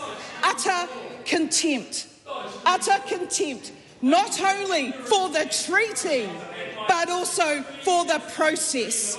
And I hope the 21 days gives the party time to sit down and think about how they behave in the House and how they actually can get action and get things moving. Because it is possible, but not with that bullying, aggressive attitude.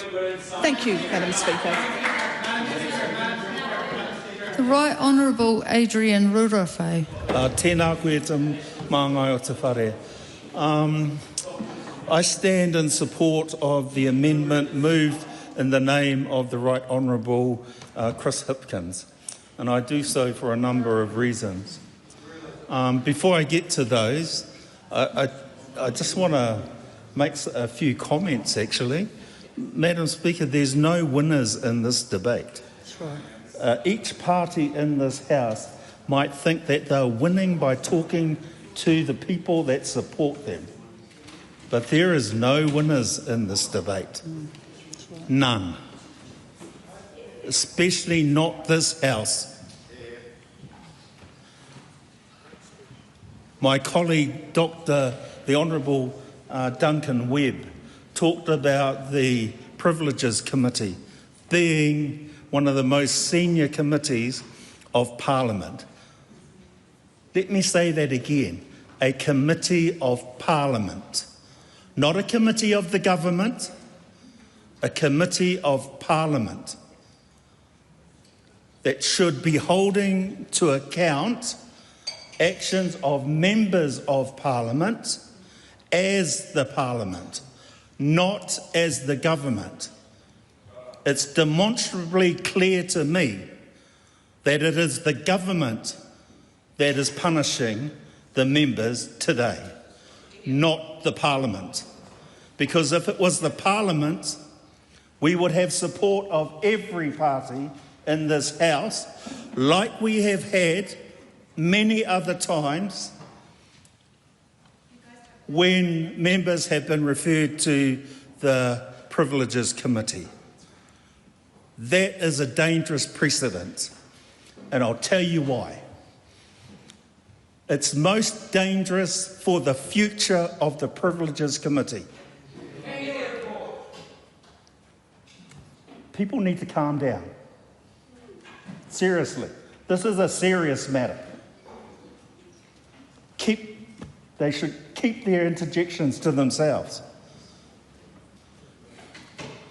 The Privileges Committee of the future will have a new precedent, without a doubt. A new range of penalties against members who err in the future. You can guarantee that. Can also guarantee that government of the day in the future will feel very free to use those penalties to punish their opponents. This is what we are doing in the House today. Just because you hold those benches today does not mean that those three parties will hold them in the future. And when they don't, and I can guarantee you that you will not endure forever. For the last 90 years, that has been the case. The first Labour government, 1935. The first National government, 1949. Those two parties have led governments ever since 1949. Let me tell the House that is the precedent that we, more than anything else we're doing, is what we'll be doing today. If we act on it, as reported by the Privileges Committee to this House. To my colleagues in the National Party, there was a time when the two largest parties in this House, when they were on the same page, that's what happened. And for a lot of different reasons, and colleagues in other parties, the Green Party, ACT Party, New Zealand First, Te Pāti Māori will know this, they were left out. That's a fact. I implore colleagues in the National Party to think twice about accepting the motion that's on the table. I also implore Te Pāti Māori to actually think about what the Honourable Willie Jackson has suggested. It's not for me to tell colleagues to apologise, but as he said, it might go a long way. And one would need to think clearly about what is the long-term strategy. I'm going to say this because I knew her better probably than anyone in this House. Tariana Turia would never have agreed to that. Never. When she came in here as the leader of the Māori Party in 2004, she worked harder than any other MP in here. And I say that because she never missed a vote and she spoke on every single bill before this House. And she was just one member, all by herself. Te Pāti Māori has the opportunity to have a huge legacy in this place. Not now, but into the future. But that's the choice of Te Pāti Māori. There are a lot of people out there watching right now who will be agreeing with the narrative that you are saying. They will absolutely 100% agree. I say to them that when you come into this House, you swear the oath, whether it's on the Bible or on your word, you agree to the rules of this House. You can't have it both ways. You have to use the mechanisms of this House, and in this instance, the Standing Orders Committee, to change those standing orders. And Te Pāti Māori have been here for 21 years and have ample opportunity to do that. So is the Labour Party, by the way. And we haven't either, not to the point where I'd be happy.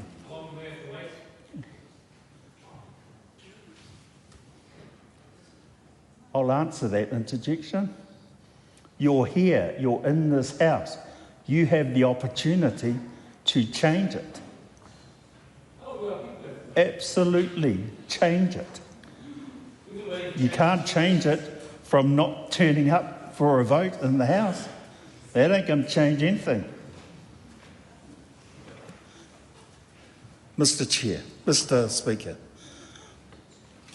I totally agree with the leader of the Labour Party and the speech that he gave last week, the week before, and with Dr. Duncan Webb as well, with our differing view on the Privileges Committee report. I think in order for this to move forward, two parties need to change their position, the Pāti Māori and the National Party. I refer to a time when John Key showed leadership on an issue that the Labour Party in government was struggling with. And he resolved it. He showed leadership, changed his position, and resolved that issue. Why would you do that? Because you'd be speaking to not only your own audience, but someone else's. And I suspect he knew that. And that's a time for us to decide whether we want to do that or not. If the answer to that question by either party is no, then we're wasting our time in this debate. I say to colleagues in my party, do we really need to be saying anything more if that's the case? We're just delaying the inevitable, and we need to move on so we can discuss the things that actually count. O reira, tēnā tātou katoa. Debbie Ngarewa-Packer. Tēnā koe Te Pika. First of all, what I would like to do is take the opportunity to do what we couldn't do in front of the Privileges Committee. Nothing that we ever do as Te Pāti Māori is accidental. It is very purposeful, very measured and very deliberate. So when we have a situation in this case, and I love what my whanaunga has shared, but what we're confronting here is a government who has a very anti-Māori, anti-tiriti, anti-woman, anti-rainbow agenda. That's true. And we need to, as a party, put up what it is that we were contending with and actually show what power really did when it saw that we weren't reacting the way they wanted to. We have a Prime Minister, a national-led government who traded with Te Tiriti for the Principles Bill, even though it wasn't a bottom line. We have an ACT party with a leader whose values match and align with the Atlas agenda, who silence the voices of Indigenous people. So I want to be like this. I want to turn up and know that we can fight for our party and it's going to get a fair go. But it doesn't in this space, and nor is the rest of Māori that are having to contend with the clawing back, the dismantling of your own services that Labour put out. This isn't Te Pāti Māori having its tantrum. This battle started here by the very people who are crying, poor me, woe me, help me. The government used their legislative might in this House to takahi our wakapapa and our treaty. We didn't. And they didn't like it when we used our wakapapa and our treaty to hit back at the might of the legislative power. There was not a battle Māori decided to start.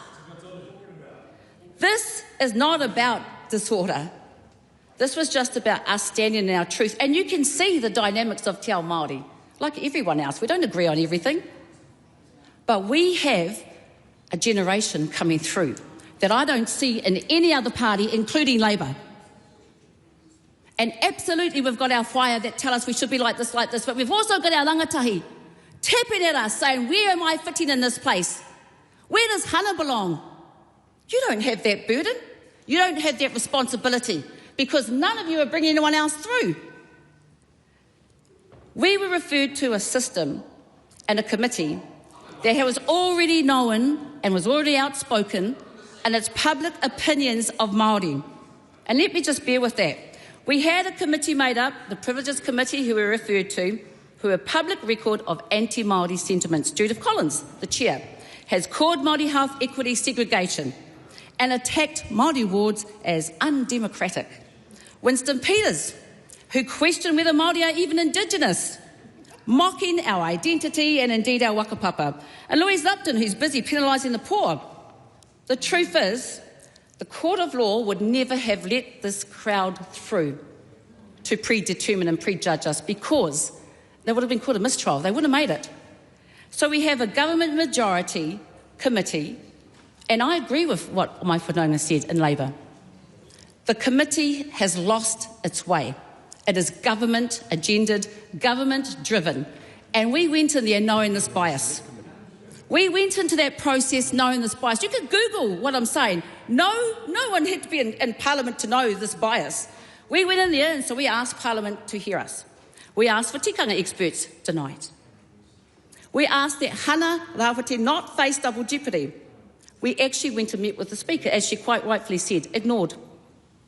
We asked to be heard together as a party. That too was refused. We asked for legal counsel to be properly included, blocked. Do not tell me that Te Pāti Māori wasn't sitting here trying to meet you halfway, 3/4 of the way, all of the way. Every time we asked to be measured in a way that we knew the bias wasn't going to be predetermined and the judgment made, it was refused. I refuse to sit here and pretend that we didn't make 5 appeals knowing the government's bias. And you ask why we didn't attend. Instead, what we confronted was a government who allowed its comm spin to falsely go out and say the vote wasn't completed. The bill couldn't advance. There was no delay. What they're really trying to say is we disrupted the comfort of this government, who's had a free run. Sit there and do emergency. We'll sit there and have an emergency run on this. We'll do crazy timing on this. We won't have a discussion and public consultation on this bill. And then we had the demonising. The demonising of Māori, the demonising of my wiri, the demonising of my fingers, and we were made to look violent on purpose. And yet you're the ones, this government's the ones that's doing the gun wars and doing the boot camps and reinvesting in military might and trying to mine to be able to sit there and give more blinking military weight. The hypocrisy of this place. But I want to tell you what I'm really why Rawiri and I made our decisions. Because we saw the bullying of our youngest MP. And I don't care how you live with your truth. We saw you humiliated because she went viral. Billions of views saw what this place was about. You were so cruel to our youngest MP. The chair actually had her in tears one time in here because she spoke in English, her second language. She referred to her iPad and that got interrupted. We saw, we're not stupid. You don't get to become descendants of resistance and not know and see what's happening to her. We saw language deliberately being used, and I want to sit there and make sure I get this right. The chair of this committee said, the haka lacks civility. The same term used in Atlas. The same term used in 19th century debates when Māori were called savages. Unfit for parliamentary order. In fact, in the 1860s, colonial MPs argued that Māori could not participate in Parliament because they lacked the civil capacity to engage with proper legislative conduct. The violence. I am the least violent of us all. We were cast not as just representatives of our people, but agitators, extremists, emotional, unruly, intimidating with weaponised fingers. This was all a blinking play-out for everyone else to see. But you can do that to Rawiri and I, but not to our youngest, beautiful, respectful rangatahi. And what we then saw was the racial profiling, where even the haka, after all its years of representing this nation, had a whole nother second meaning. This was masterclass in how power reveals itself under pressure and how we resort to what we know because everything we threaten is everything that this place is comfortable with. This house needs to change. This house needs to represent the people it was put here for. And it doesn't. We've got a government that can't tell the difference between tikanga and crime. A government that treats Māori defiance as disorder and abuse of power. A government that fears Māori unity. This committee is not fit for purpose. And that is the proposition by Te Pāti Māori. There is a tikanga committee that should have enacted this decision, this discussions, and looked for this feedback. And I put that challenge back to my whanaunga. We would not be in this boat if the tikanga committee and the Standing Orders Committee truly redressed what was going on and were able to make room for when we have such an extreme right-wing government as we do now. Where are the safety mechanisms for Hana? Where are the safety mechanisms for a marginalised party? Where are the safety mechanisms for a party that doesn't agree and in fact is under attack by the very government that is ruling it, judging it, deciding its fate? We came in and we told our people, we are not the moderate, we are not the incremental party, we're the transformational party because our people are hurting so much and so are our communities. We don't have the luxury of time to do this incrementally. We all came in and said that we would be the unapologetic Māori party. And you know, when you know that the foundations of your house are rotten, you've got to stop and stop trying to build on those rotten foundations. If this is the cost of peace, and this is the cost of te tiriti, and this is the cost of what we have to endure now, so we make it better for the next generation out there coming through. Ka pai. We wear it. We didn't ask any of you to do anything different. And nowhere is this recommendation telling us to do anything different. So stop introducing other views. If we got on with each other, if you had got a mihi atu, we were stitched up. And we're used to it. And we will wear this unapologetically. And I really don't care what the right-wing government says because it overused and abused its power in this committee and it used it for political purpose. Kia ora. Mr. Speaker. I understand, has the member already spoken in this debate? Oh, sorry, my apologies. Yes, Karen Shaw, the Honourable Karen Shaw. I actually don't stand here with pride today to talk on this issue. And I actually thought long and hard today, Mr. Speaker, about whether I should. I've listened to the speeches across this House and the hate and the anger that's been chucked from both sides of this House.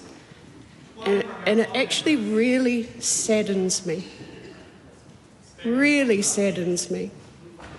You know, and somebody can say, I don't have the right to stand here and speak, but that's what this place is about. You can have the interjection from that side and say, I'm not going to stay here and I'm not going to listen to this. But 4.5 years ago, when I had the privilege of being elected into this place, I felt that burden of what was expected of me when I came to this place, to represent the people that I wanted to come here to make a better life for. I fought my whole life, Mr. Speaker. I fought my whole life to be respected. I fought my whole life to know my worth. I've never felt less than since I've been in this place. I have spent 3 years in this place having my identity ripped apart, having my whakapapa questioned, having my right to have an opinion questioned. But I don't get up out of my seat, Mr. Speaker, and stand in front of those who disagree with me and try to use standover tactics to get what I want. Mr. Speaker, what I do is I go away and I work really hard to make sure that I know the decisions that I'm making are the right ones for the people who I promised I would stand up for when I put my hand up to be elected. Now, for the other side of the House to make accusations that people on this side of the House do not understand what it's like to be oppressed, I tell you, Mr. Speaker, I do. I've spent my whole life being oppressed. Even when I put my hand up to stand in this place in Parliament, I was told by loved ones of mine that people like me do not get into a place like this. So, Mr. Speaker, when I came to this House and I took the oath, I promised to abide by the rules of this House. I may not agree with all the rules of this House, but I agreed to that when I stood here 4.5 years ago and took that oath. There are ways we can make changes in this place, Mr. Speaker. But using standover tactics and bullying behaviour is not the way to do so. The debate here is about breaking the rules of this place. And Mr. Speaker, I think people often, when they watch speeches on the TV or are listening on the radio to Parliament, often forget that this is our workplace, Mr. Speaker. This is a place we come every day to do our work. And in every workplace, people have the right to feel safe. People have the right to walk the corridors in their job and feel safe. And Mr. Speaker, in any other workplace, if a staff member breaches the code of conduct, there are repercussions for breaching that code of conduct. In this place, it's kind of a special place where there are no ability for a boss to sack you or fire you for breaching the code of conduct. We're put here by the people of New Zealand. And so the only way that we can maintain order and decorum in this place, Mr. Speaker, is by having the rules that have been put in place. This is what this select committee is there for. Sort of like our HR, where we sit down and we discuss what the issue was and hopefully can come to a medium ground where there is a little bit of contrition shown from those who have had the accusations brought to them. And then a simple apology would be enough. We've seen this in the past, Mr. Speaker, where behaviours in this House have happened. Everybody's taken part in the process. And we've been able to stand in this House respectfully, speaking towards each other, showing a bit of contrition and apologising when we're wrong. Now, Mr. Speaker, we haven't seen that from the members that we're talking about today. There is no contrition, Mr. Speaker. They're refusing to show any sign of remorse whatsoever for the behaviour that we're discussing today. Now, all the other discussions around tikanga, around te ao Māori, around all those other issues, Mr. Speaker, yes, they may be an issue that needs to be addressed in the future, but right now, what we're addressing is conduct within the House, and the haka was conducted while a vote was being conducted. That is all we're discussing today, Mr. Speaker. The anger and the hatred being trucked across this House is heartbreaking. I have never seen this place so low since the moment I started here, Mr. Speaker. Now, we talk about cruelty. We talk about accusations of cruelty. I felt, I listened to the speeches. I felt the pain. I felt the tears. And I understood that pain and those tears. What would be cruel, Mr. Speaker, if one of us took that video, put it up on Facebook, and rolled our eyes and said fragility is real. That is cruelty, Mr. Speaker. So we can talk about one side of the House bullying another side of the House. But, two wrongs don't make a right. We need to address the actual issue that is happening here. Quite frankly, Mr. Speaker, when I came here, I wanted to be able to set an example. We don't understand how powerful our voices actually are in this place, how people listen to what we're saying in this place, and how it reflects that behaviour back in society. We need to show leadership in the way of having proper, meaningful debate, not using aggression and standover tactics to get what we want.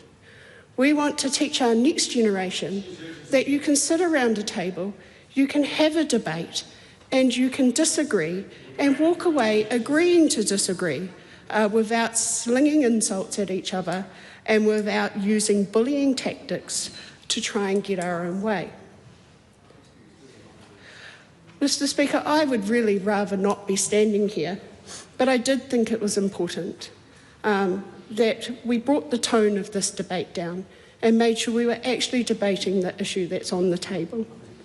I would rather, Mr. Speaker, be doing what I was elected to do when I came to this House, and that is deal with the issues that are out in society, not talking about other parties within this House. Mr. Speaker, we have issues in our communities where families are losing their babies, where our people are becoming victims of crime, where our people are suffering. And we're standing here debating this. Quite frankly, Mr. Speaker, I'm embarrassed. I'm really embarrassed for everybody today, because the previous speaker was right. Nobody wins here. And if the party that is on the table today that we're discussing had showed a little bit of contrition, had showed a little bit of sign of, yep, we did something wrong, we apologise, then we may not still be standing here debating this, Mr. Speaker. But the fact of the matter is Te Pāti Māori has made it very clear that this is just the beginning, that they don't think they did anything wrong, and that they would do it again. And so, Mr. Speaker, that is why we're still standing here today debating this, and it's an absolute shame, because we should actually be discussing the real issues in this country, and especially in my portfolio space, where we have children dying in our communities. We should be coming up with solutions how to protect our children in our communities, not standing here debating another party, Mr. Speaker. So I'm going to leave it at that. But because there has been no sign of remorse and no sign of contrition, I will actually commend the recommendations. Mr. Speaker. Ricardo Menendez-March. Speaker, I rise on behalf of the Greens as the Green Party member of the Privileges Committee, and I am astounded by the last 3 past ACT Party MPs who seem far more offended about alleged finger guns than actual gun violence, children living in poverty, or workers being exploited. I found it extremely shameful being a migrant to this country, being here by virtue of tatidity, and have a fellow migrant in the Privileges Committee actually continue to scapegoat Māori communities and flirt with the idea of imprisoning Te Pāti Māori members of Parliament. So shameful, and brings our migrant communities into disrepute. But I think rolling out their token migrants to do these tactics is a sign of fear, that more migrant communities are working with Māori to honour tatidity and stand against the politics of division that they represent.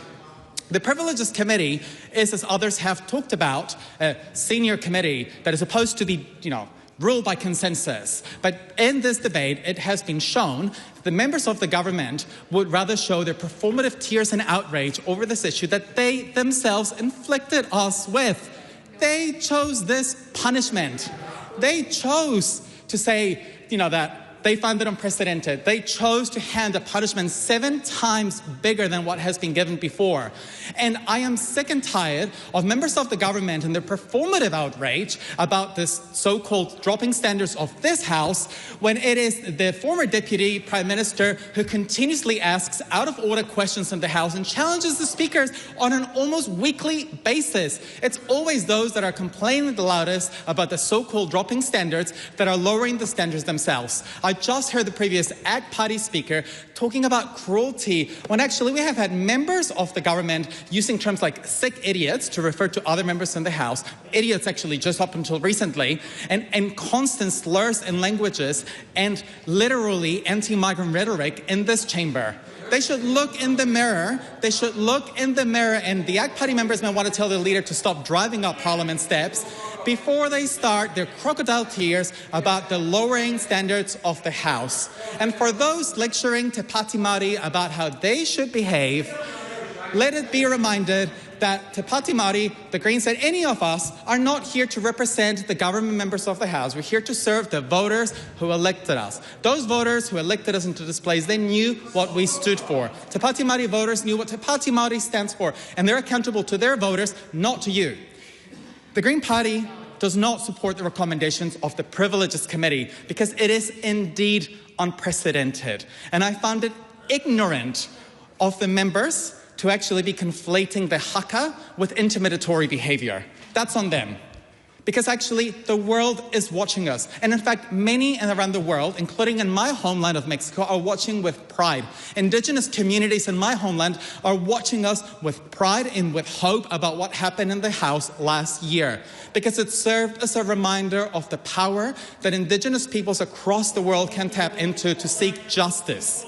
I was flooded with messages from people in my homeland feeling pride about our parliament. And yet these government members seek to completely misunderstand the sentiment around the world that was of hope, and it was about inspiration and what is actually possible. Indeed, there are rules in this House that are actually completely made up, often a vestige of a British Parliament that actually, they are made up. All rules are made up. All rules are made up by humans. That's what rules are literally are.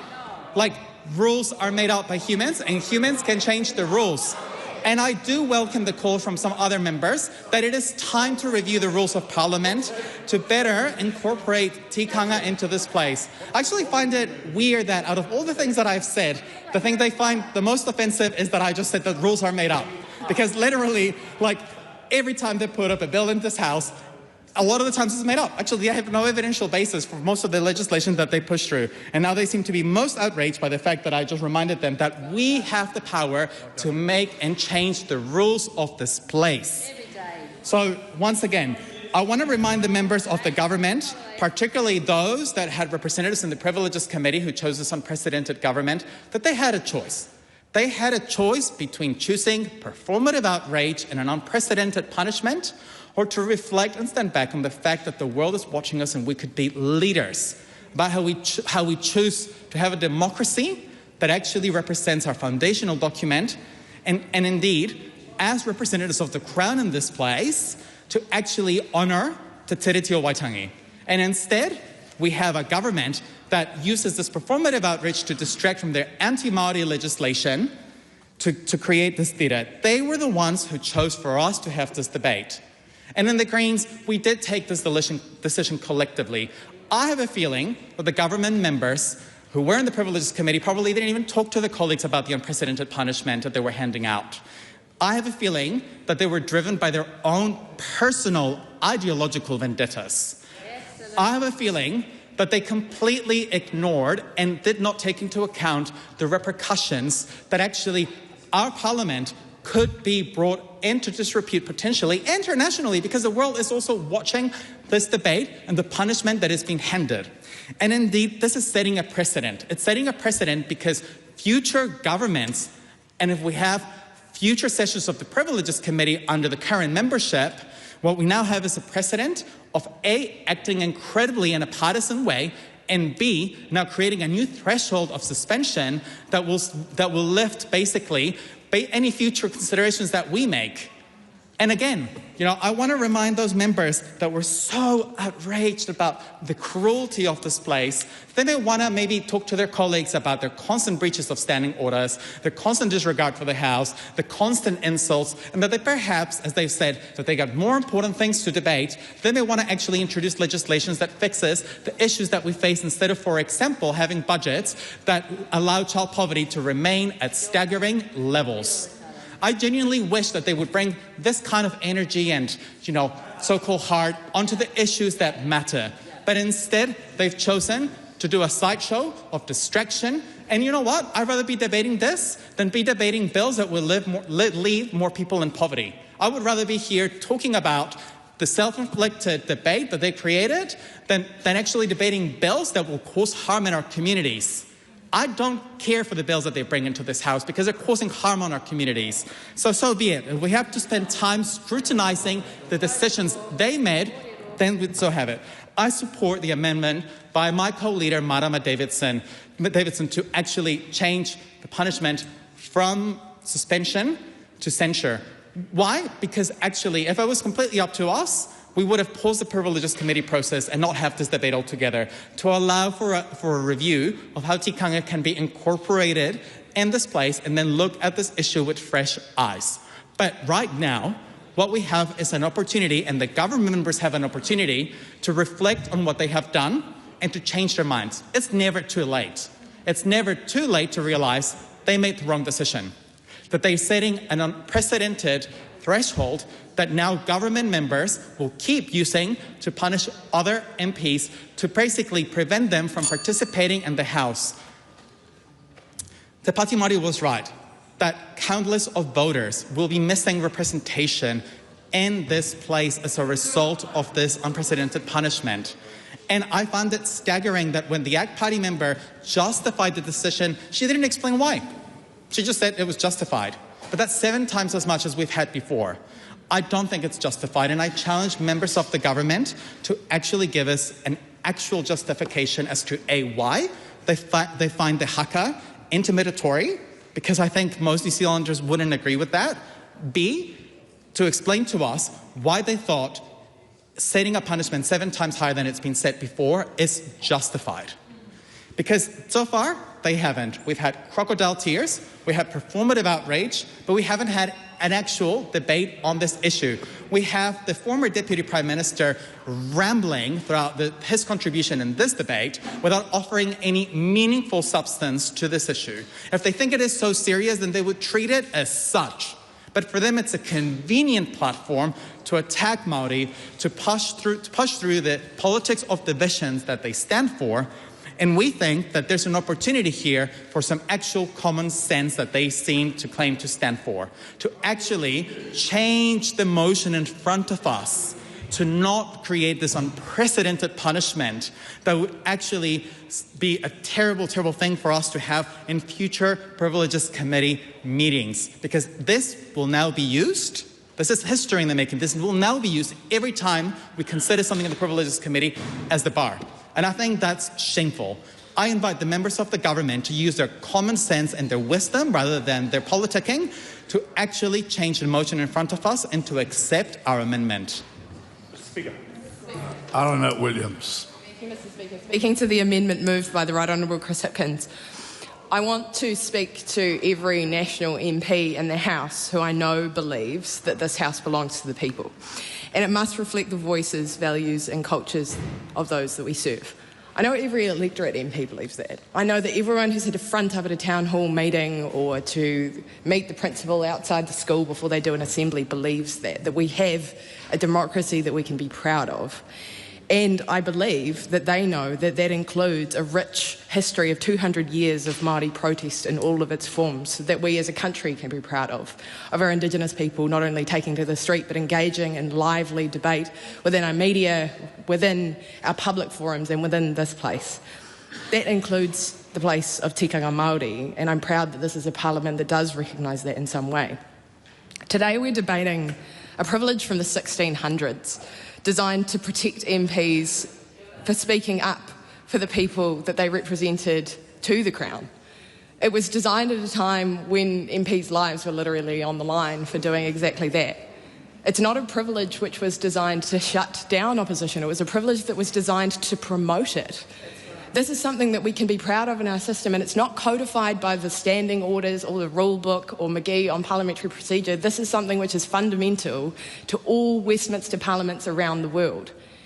And so when we have a Privileges Committee that has made a decision to limit the privilege of parliamentarians in this way, where the Crown can exercise its power in Parliament by use of its government MPs on such a committee making this sort of decision, we have made a precedential decision about the way that privilege operates in New Zealand, which is unlike any other Western democracy.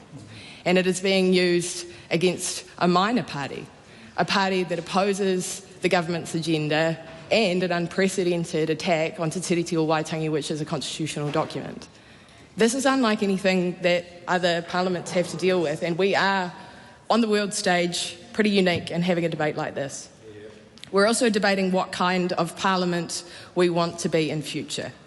We can be one that punishes opposition, and there are many of those in the world. Or we can be one that makes room for it in all of its forms. We can celebrate haka, waiata and karakia when it is beautiful, and it is beautiful. Or we can shut it down when it challenges power. Parliament is not stuck, and its practice evolves over time. It's something that I really enjoy about New Zealand's democracy is that we can change it and that we are the masters of it. Every parliamentary term we have a formal process and an informal process for changing our own rules. They need to change like that because they reflect the values and the cultures and the languages of the people that we serve. And we couldn't do this job that we do if we had something that was more codified than that. But shifts like this, represented in the report of the Privileges Committee, which I have on my desk here, it's not long, these should be things that we carefully consider together. They are designed to be agreed in what was a bipartisan and is now a cross-partisan way. It is conventional that we do these things with cross-partisan support because we all need to agree on what our job is. The fundamental responsibility of MPs in this House is to represent the people who put us here. And so we have to have a modicum of respect for those people who put the elected representatives here, even if they do not agree with us. This decision of the Privileges Committee is wrong because it doesn't do that, and it didn't even claim to do that. There was no trying to capture the views of not only the minority parties, but the major opposition party too. And when I speak to the national MPs on this, I'm speaking to you because the two major parties should always agree on these things. There are minor parties in this House who we will both disagree with. There are minor parties in this House who we think are testing the limits of the public tolerance for democracy as it is now. And I know those National Party MPs who are listening to this believe that too. If we do things like this, if we use our institutions in this place to make decisions which benefit the government at the expense of minority views and opposition views, then we cannot continue in this way. We will need to fundamentally rethink how this democracy works. Because if the centre can't hold that power, then nobody can anymore, and there is no natural limit to the power of an executive in this country. And that is not a democracy that we have designed. It is not something that anyone in this House sees as a future for Aotearoa. Let's come back to where privilege comes from. That idea that privilege is a living protection for members of parliament is a useful one for us to start with, but it's not about the members themselves, it's about the form and the function of this place. Privilege isn't about the feelings of the people here, it's about the ability to conduct our work and to debate with each other in the way that this place is designed around. And so using this privilege to shut down opposition, even though it was factually interrupting of a vote, is just another way to shut down what was theatrically voiced opposition, which should have a place in our democracy now. The Speaker and the House need flexibility to respond to new forms of expression and protest. We need to be able to adapt to that. And what counts as disorder has changed in both our society and Parliament over many, many years, and in the time that there are people in this House who have seen. We inherited this system from Westminster, but we're making our own choices now. And I think New Zealand's Parliament is the most vibrant and exciting of any in the Westminster system. Our question time is the only one where everyone comes, where ministers and opposition members all have a go, where we have lively debates that are well attended and we can be proud of when there are visiting diplomats and guests in the gallery. This is a great Parliament. Privileges Committee has issued a report which hurts it. Every member from a major party should be concerned about that. I want to make the point about proportionality and precedent, which has been well put by my colleague, the Right Honourable Adrian Rudawhi. Suspension is not symbolic only. It removes elected representatives and silences those people who brought them here. And the suspension doesn't just punish the member. It means their constituents, who in this case are Māori, many of them are young, many of them are marginalised, most of them do not agree with this government, will lose their voice in Parliament. Much has been made of the attendance of those members, but what we are debating here is a precedent going forward about how members from minor parties representing marginalised communities and marginalised views can have their say in this place. That's something we should all be very, very defensive of. Because it's something not only that is really important to any Westminster democracy, but it's important to this particular democracy. We have a good one. We have something we can be proud of here. We should all be hesitant to touch it. 21 days is 7 times longer than the longest suspension ever recorded. It's disproportionate to the offence, and that is why we oppose it. In over 160 years, only 2 MPs have ever been suspended, one for a single day, the other for 3, and not one, not even in cases involving misuse of public money or serious breaches of trust, have faced 21 days. These punishments have to make sense to the public. What we do in here has to make sense to the public at some level. It has to be fair and it has to look fair, and this doesn't. Hana-Rawhiti Maipi-Clarke was already named and suspended, and so we do not support further punishment for her. She was immediately named on the day of the incident. She has come to this House today. Some members have said there is no remorse. That was a speech of remorse. That was a speech of honesty and moral clarity. Tikanga in this House is something that is important to me. It is important that we use it. It is important that we celebrate it to me. Tikanga is not mentioned in the standing orders despite its significance in all of our public life. Standing Order 109 recognises te reo Māori, but not the broader practice of tikanga at all. And McGee on parliamentary procedure notes that tikanga is often woven into speeches, but its formal standing is unclear. We can do better than that. This should have been an opportunity to do better than that. This was the most senior committee of Parliament with some of its most respected members. It had an opportunity to codify some of the use of tikanga and haka, and it did not do that, and so it failed. I think we can all do better, and Labour supports accountability here. We also support haka, waiata, karakia, and proportionality and fairness and the right to protest for minor parties.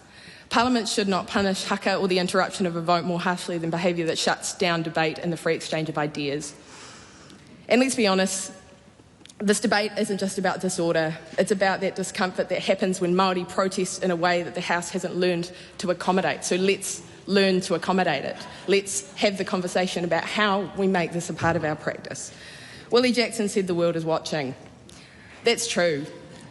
But all of our families are watching us conduct ourselves in this way. This is a dark day for Parliament. This is not the standard that we hold ourselves to. But let it not be the unravelling either. Let's learn from this. Let's bring tikanga into our practice. Let's do our best to understand it so that we can represent the people who need us. Rawiri Waititi. Tēnā koe te pika. Tēnā tata. We've heard a lot about the situation that we're here in terms of this privilege committee decision. And in this House today, we have heard people who have no experience about the meaning of haka and what the tikanga of haka is and what the whakapapa of haka is.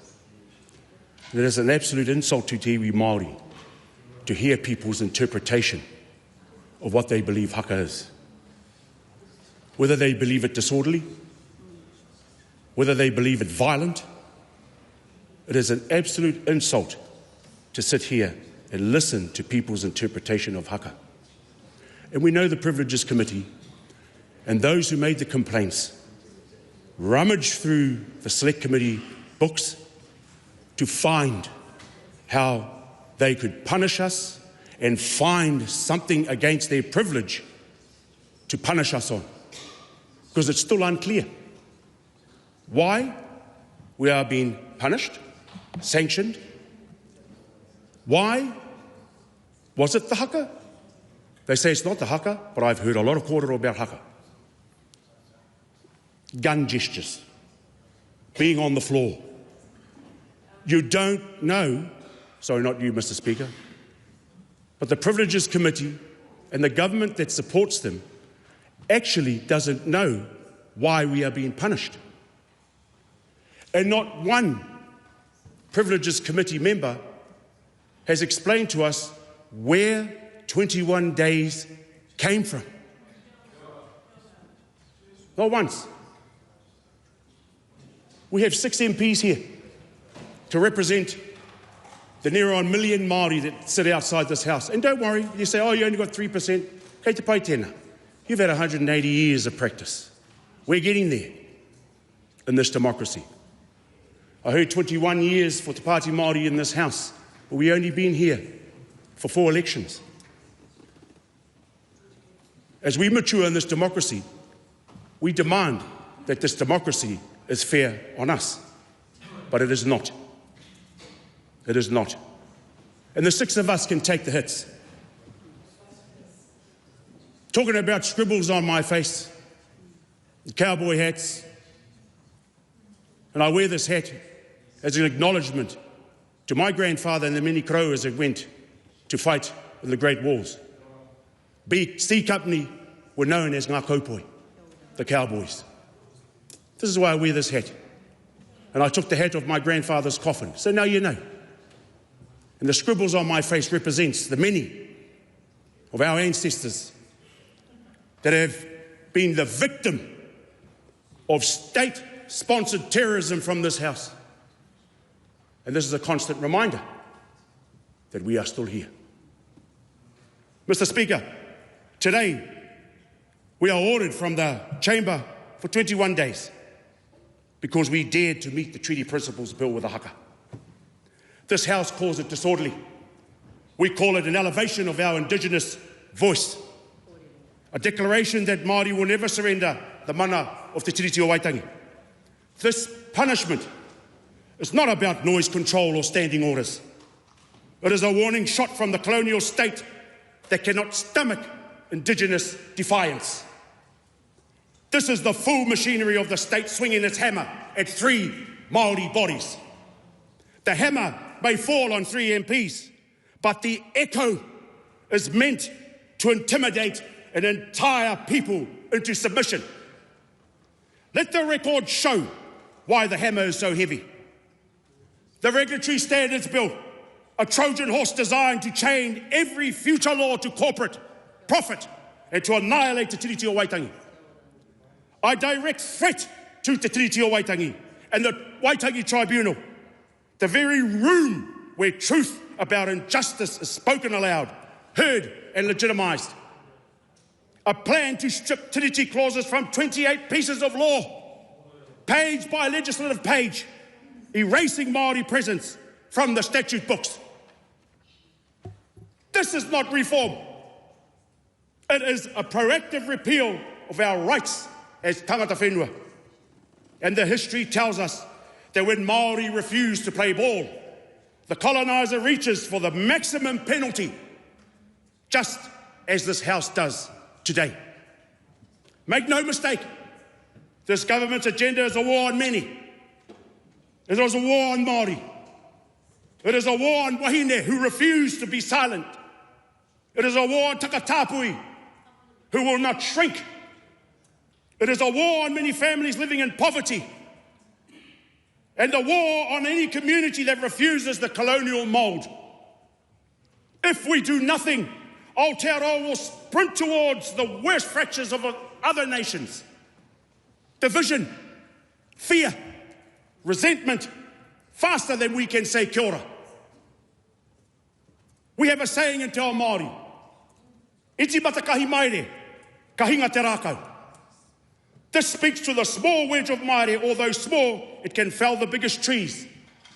It speaks to an individual or group, although small, can overcome the greatest of adversities, and in this case, bring down the largest of institutions.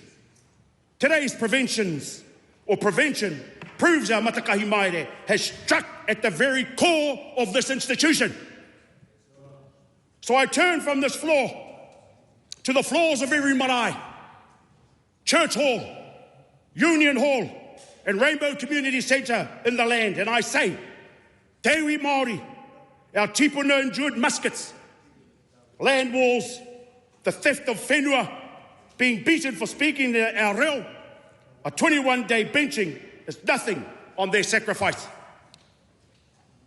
To our wahine, the heartbeat of our country, the mantle of your kuia, your grandmother sits on your shoulders.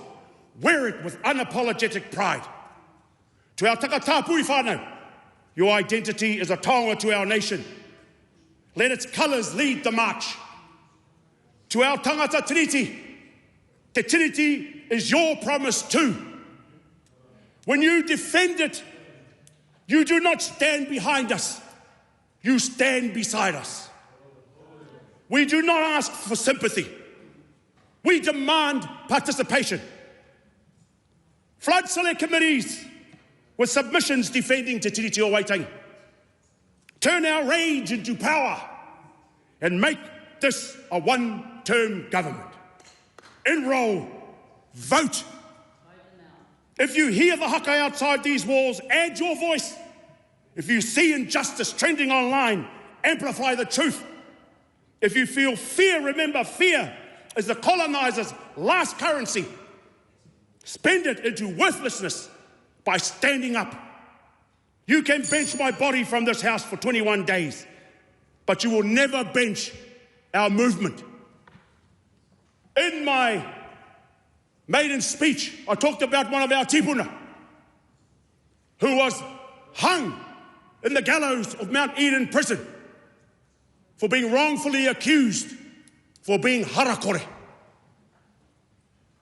He uttered the words as the noose was put around his neck. And he uttered the words, "Tangohia mai te taura I taku kaki, kia waiata hui taku waiata." Take the noose from around my neck so that I may sing my song.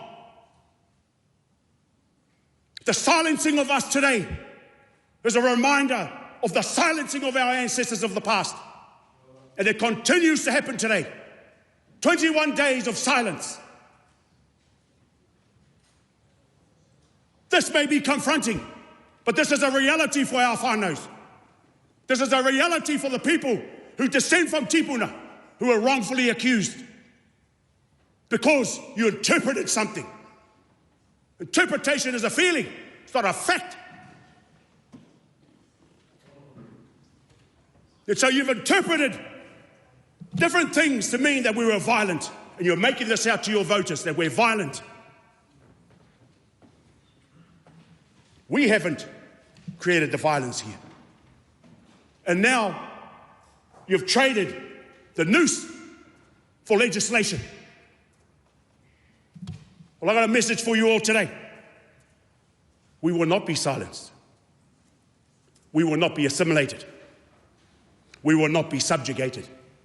And we make no apology for being absolutely, unapologetically, unfettered, unbridled Māori human beings. Kia ora tata. Casey Costello. Honourable Casey Costello.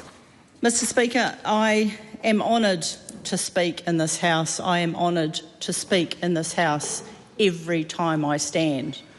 I am honoured to be a representative of the people that voted for New Zealand First, and I'm honoured to be able to take the oath when I first walked into this House to serve this House, to serve the King, to honour our democracy and honour our laws. And it is through showing up in this House, it is through participating in this debate that we will move our country forward. And it is truly an honour to be able to facilitate change. And I acknowledge members across the House for their words, for their passion, for their commitment to their issues. But as we see in this debate today, we have the ability to debate, to disagree, to contest each other's ideas, to heckle, to be upset. But we do it within the rules of this House so that we can protect the ability to speak. Let's not make this debate about something it isn't. This debate is about the rules of this House, and if we need to change the rules in this House, then we do so within this House. We do it within the process that we have. We have the rules in every one of our pigeonholes. We have the rules, we have the orders, we have the conduct expectations that we should be abiding by. Let's make it very clear why we are here. We had to suspend the sitting of this House in order to bring it to order. We have accommodated karakia, waiata, haka. We have accommodated it within this House within respect, because that is the honour of this House. And yes, accommodate. Yes, we accommodate all of our different views. We accommodate all of our different opinions. That's what we do in this House. It is important that we know how we do that. It is important we know how the rules work. Because if we have a risk of silencing a voice in this House for fear of putting something wrong, but for fear of being intimidated, for fear of the disruption of this House, then we lose our very democracy. We have to be able to say safely what we want to say, pass bills that we want to pass. We have heard so much words. We have heard about the need to protect our young MPs. Hana-Rawhiti is a glorious individual, but she was put forward in this issue. She was put forward and they stood behind her as this occurred. And now we cry tears about the need to protect. Choices were made in that. This was not a spur-of-the-moment issue. This was an orchestrated attempt, and that could have easily been facilitated within the rules of this House. And that is true. We can disagree on legislation, we can disagree, but we cannot disagree on the rules for which this House abides. We have to effect change through the process.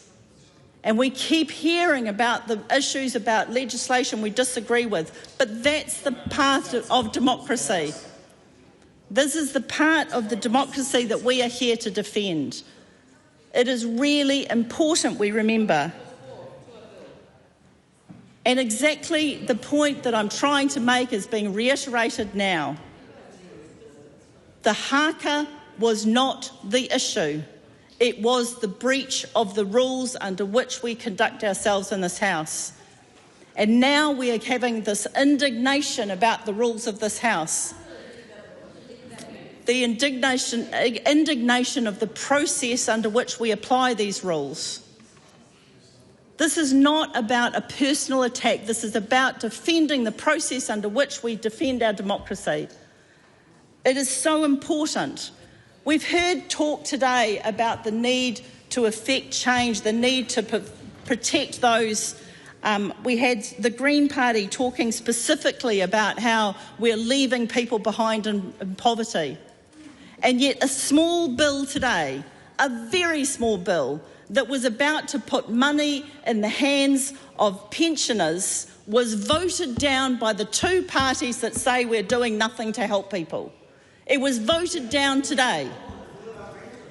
So this is the point. No matter what we do, no matter what initiative we give, no matter what token, we have the ability to vote down something so good and then get criticised for not doing what they wanted. Well, that's democracy. That's fine.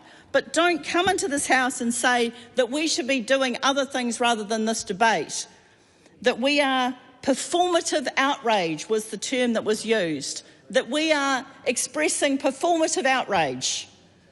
That was exactly what occurred in this House. Performative outrage. It was not about the haka. It was about performative outrage to make a point. And this House was suspended as a result. Now that is the point.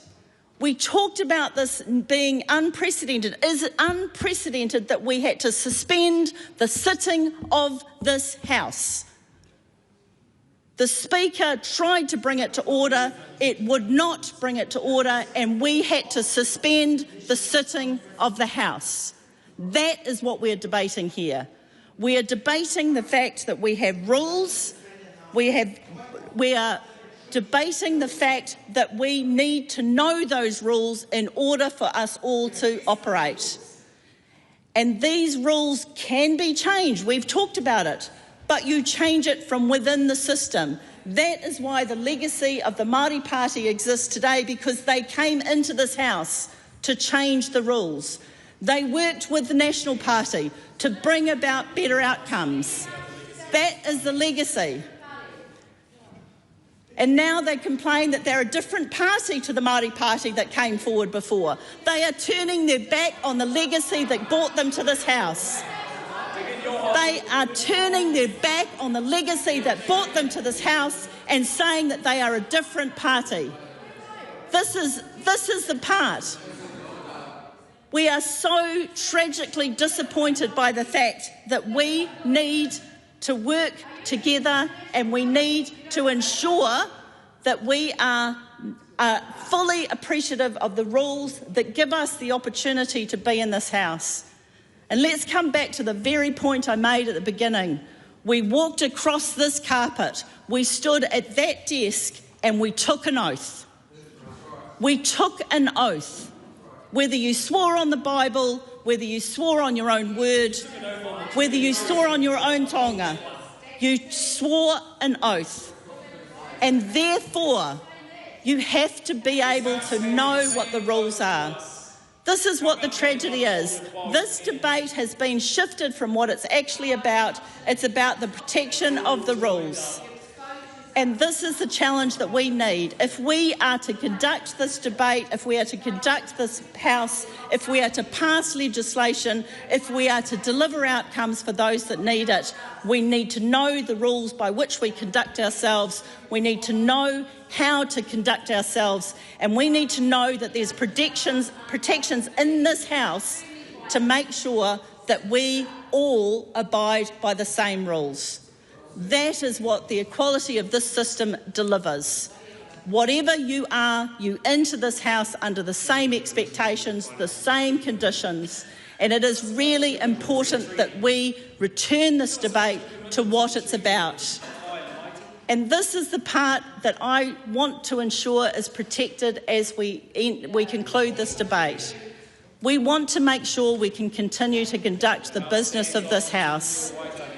And we need to make sure that we respect the legacy of the path that was forged for us to be on this very carpet today. And this is the part that we can attack each other individually, and we can make all the noise and narrative.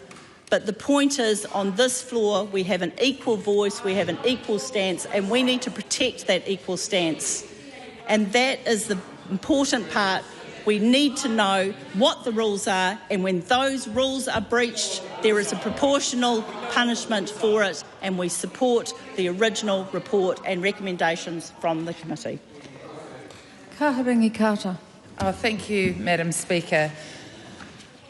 I have been listening to the debates across the House today, and this issue is so much more important than the emotion that it is being guided by.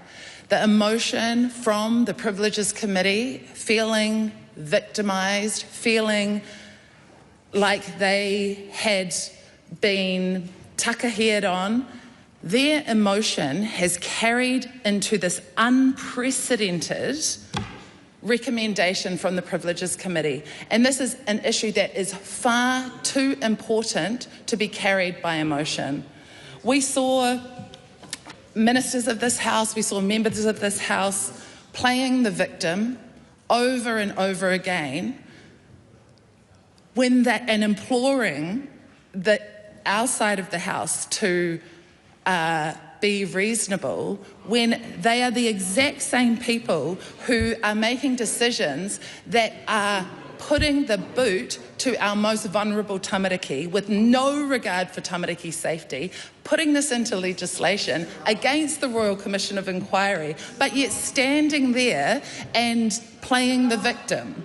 And I want to talk about the recommendations of the Privileges Committee report under the Standing Orders 417.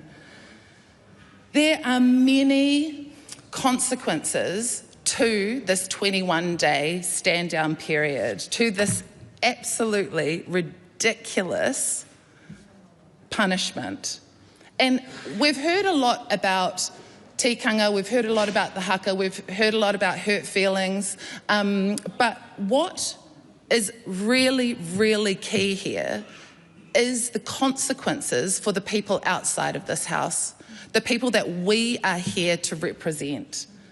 In the coming days and weeks, it is expected that this Parliament is scheduled to debate the second reading of the Mental Health Amendment Bill. A bill that is critical for reform in this country, and we all agree that this is critical. This is a chance to begin undoing decades of systemic harm inflicted through coercive mental health laws.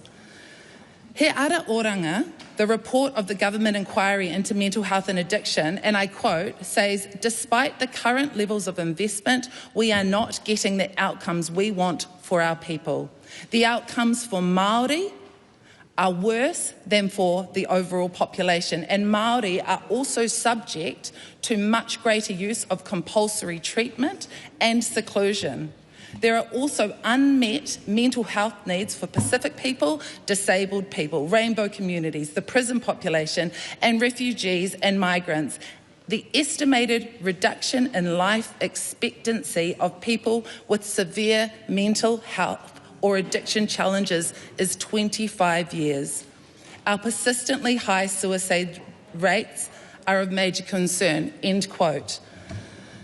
Laws that have disproportionately impacted Māori because of stripping away agency and often hope, and yet if this debate occurs as planned, the House will be missing the voice of Debbie Ngarewa-Packer, the very person who sat on the Select Committee, who upheld the voices of Māori clinicians, advocates, rangatahi and iwi leaders.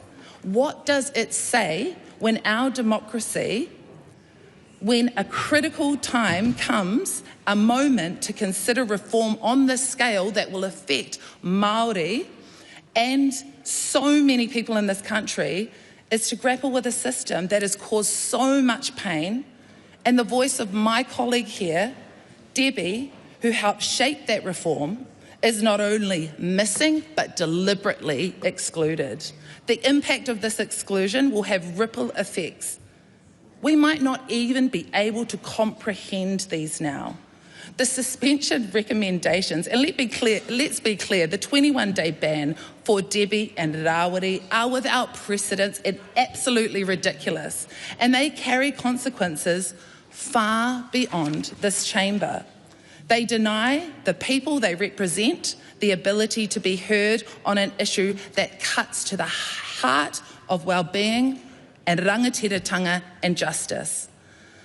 Māori experience mental distress at higher rates and are more likely to be subjected to compulsory treatment and face worse outcomes in the mental health system. And we need Debbie's voice on this debate. But this government is choosing to exclude such an important Māori voice who speaks for so many strongly.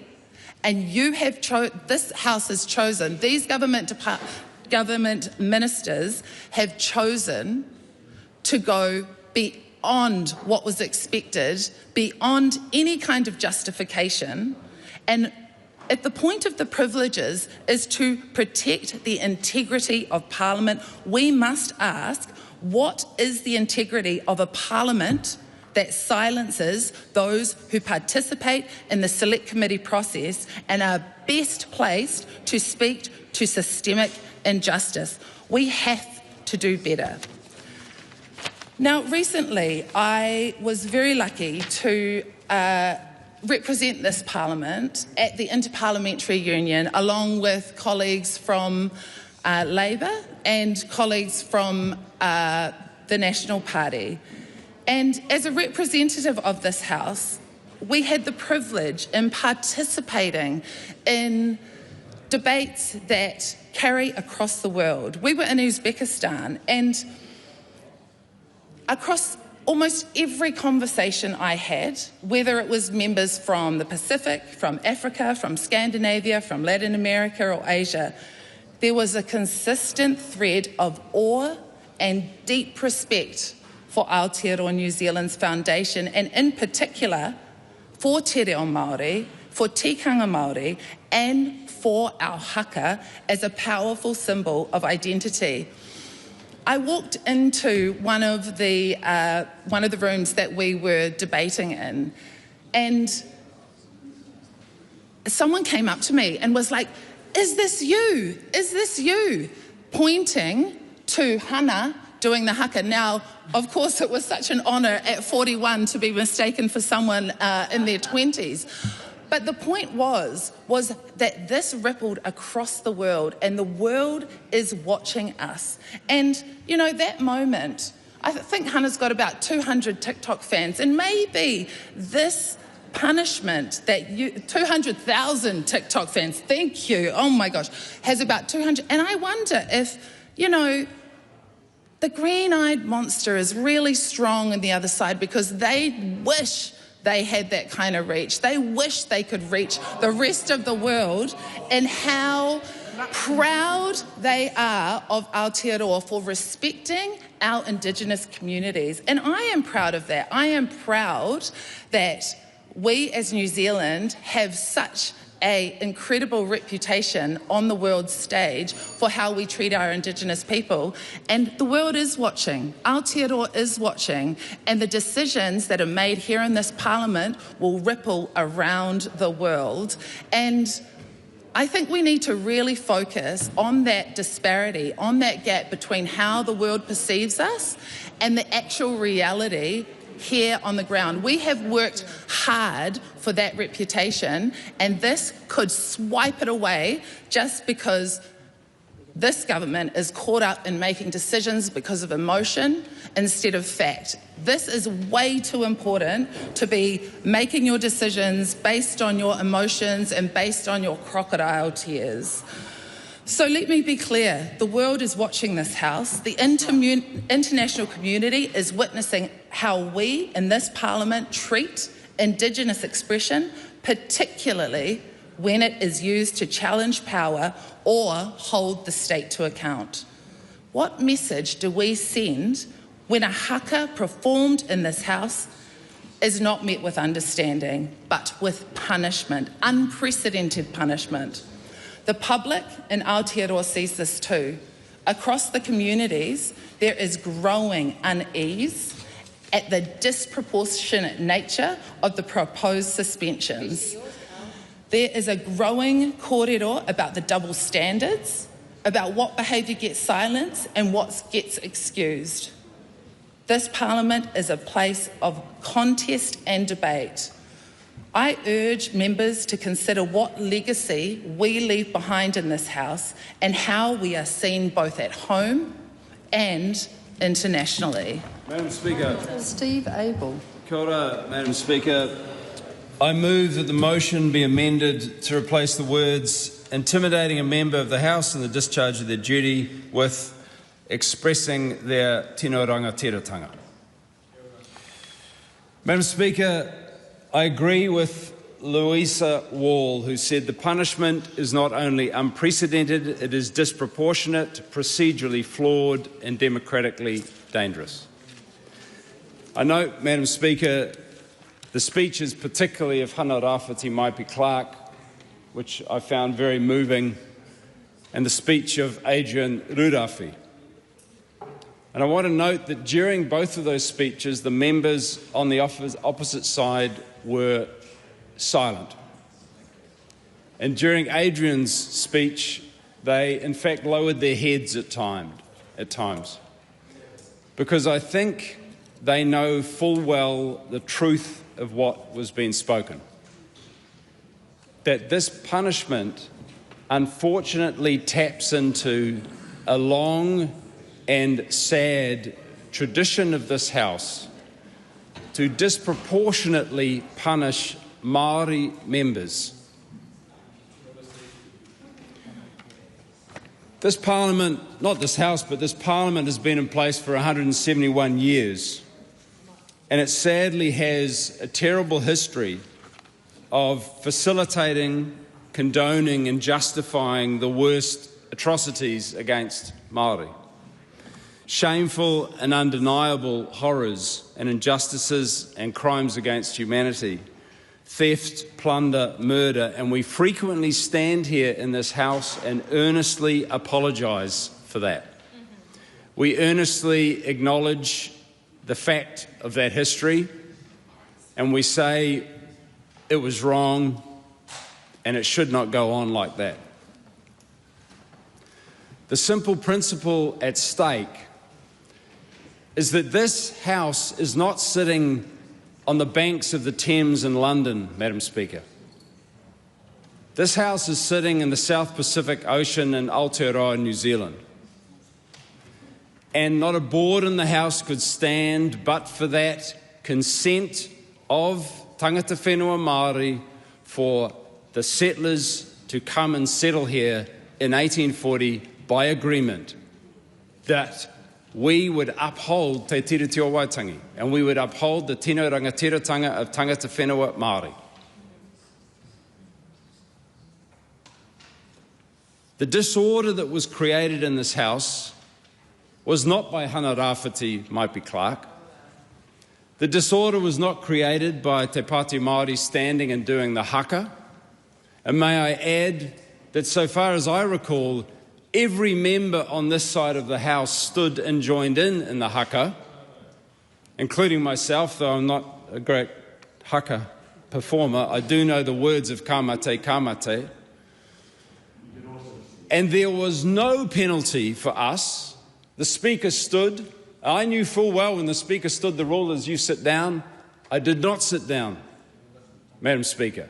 And I know that my fellow colleagues from Te Pāti Kākariki did not sit down, nor did many of the Labour members. What is the penalty for me, Madam Speaker? I have not said sorry. I have not been asked to. What is the double standard, Madam Speaker, in this House? No one's asked me. This is the point. There is no penalty for me. The disorder that was brought to this House was not brought by the legitimate response to an egregious piece of legislation. Madam Speaker, the disorder was brought by the Treaty Principles Bill. The ACT Party brought a bill to this House that had the effect of nullifying tino rangatiratanga for Māori. It had been designed in a manner to misinterpret the actual language on our founding constitutional agreement in such a way as to treat Māori as if they have no independent identity from tangata tiriti. And that is what caused the disorder, not just in this House, Madam Chair, but in our nation. That is what mobilised the biggest march, protest march, that we have ever seen. That is what mobilised the largest ever number of submissions against a piece of legislation that we have ever seen. And that party that did that knew what they were doing. They knew they were sowing division. They knew they were poking the bear. They knew what they were doing. And they knew they would elicit a response and a reaction. And they got a response and a reaction. And when it manifested in this House, when that reaction manifested in this House, in a highly orderly and familiar way, because I don't believe any member in this House is not familiar with kamate, kamate.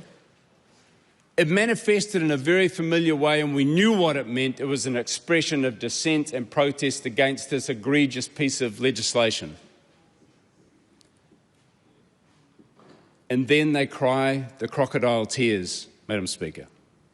And then they go, oh, I'm so intimidated.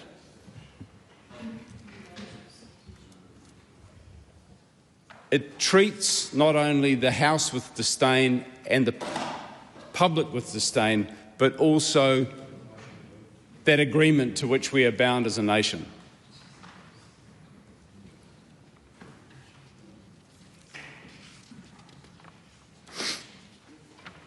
I also want to speak to Mr. Rurafi's point about the problem of the precedent set by this. I am deeply troubled, Madam Speaker, that there is a double jeopardy on Hana-Rawhiti Maipi-Clarke. As she has already outlined, she did apologise, she was suspended, she was named, and she took a day. And now, how is it that there is another punishment meted out that is more than twice as great as any previous punishment meted out on a member of this Parliament in 171 years? The double jeopardy is not just in any means. And what's more, the egregious scale of the punishments being proposed for the two leaders of Te Pāti Māori are just off the charts. So many days that we can't even get our head around the logic of it. I believe that under the leadership, and here I'll make a critique. We're not supposed to critique the courts, Madam Speaker, but I guess this is a court of our Parliament. The Privileges Committee represents the Parliament. We have two of the most senior members of this Parliament on that Privileges Committee, the then Deputy Prime Minister, Winston Peters, the Attorney General, Judith Collins, and two of the most senior members, both lawyers, have punished egregiously one of the newest members of this Parliament. What is the message that that sends to young people watching about the justice of this House to newcomers to the House? What is the message that it sends about a young Māori woman who has come and spoken with such certainty of the people she represents? I think it sends a very bad message, Madam Speaker, and I believe it renders the character of the Privileges Committee under that leadership as something of a kangaroo court. I disdain this proposed finding, and I encourage all people to vote against it for the good of this House and for the good of our nation. Kia ora.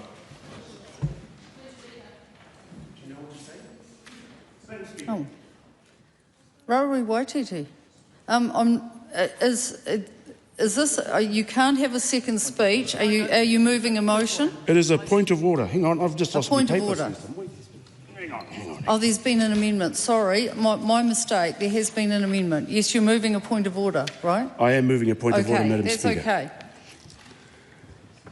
That the debate on this question now close. The question is that the debate on this question now close. All those in favour say aye. Aye. To the contrary, no. The motion is agreed. So we will take the votes that are put down with the including the first amendment. So the question is that the amendment in the name of Right Honourable Chris Hipkins be agreed to. Those of that opinion will say aye. Aye. To the contrary, no. No. The noes have it. A party vote is being called for. Please, Clerk, conduct a party vote. New Zealand National. 49 votes opposed. New Zealand Labour. 34 votes in favour. Green Party of Aotearoa New Zealand. 15 votes in favour. ACT New Zealand. 11 votes opposed.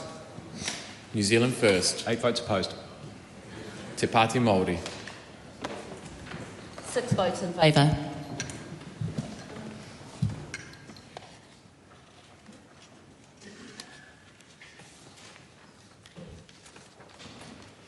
The ayes are 55, the noes are 68. The question is not agreed. The question is that the amendments in the name of Honourable Marama Davidson be agreed to. Those of that opinion will say aye. Aye. To the contrary, no. No. The noes have it. A party vote is being called for. Please, Clerk. New Zealand National. 49 votes opposed. New Zealand Labour. 34 votes in favour. Green Party of Aotearoa New Zealand. 15 votes in favour.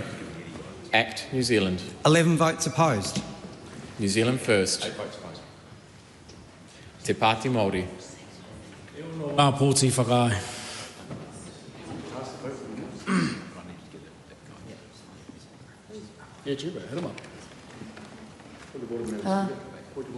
Sorry, can I just complete that vote before you take the point of order? Rules. He wasn't in his designated seat to make that vote. Mr. Andy Foster, would you like to repeat your vote from your designated 8 votes opposed. seat? Okay. So that lines up with what I have here. The ayes are 55, the noes are 68. The question is not agreed. Thank you. Protocol is very important. Members, so that everyone is clear on the process we will follow, there will be a separate question on each member referred to in the original motion. The question is that Hana-Rawhiti Maipi-Clarke be suspended from the service of the House for 7 days for acting in a manner that could have the effect of intimidating a member of the House in the discharge of their duty. Those of that opinion will say aye. Aye. To the contrary, no. No. The ayes have it. Party vote is being called for. Please, Clerk. New Zealand National. 49 votes in favour. New Zealand Labour. 34 votes opposed. Green Party of Aotearoa New Zealand. 15 votes opposed. ACT New Zealand. 11 votes in favour. New Zealand First. 8 votes in favour. Te Pāti Māori. Votes opposed.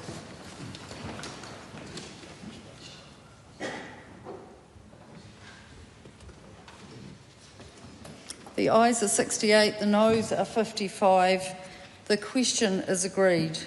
Hana-Rawhiti Maipi-Clarke therefore is suspended from the service of the House for 7 days starting from today. The question now is that Debbie Ngarewa...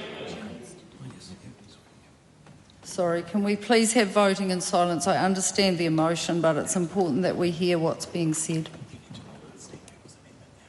Oh, sorry, I thought I did. Did I miss something? Okay, so Steve Abel's amendment is ruled out of order under Standing Order 124 as not being relevant to the motion on the Privileges Committee recommendation.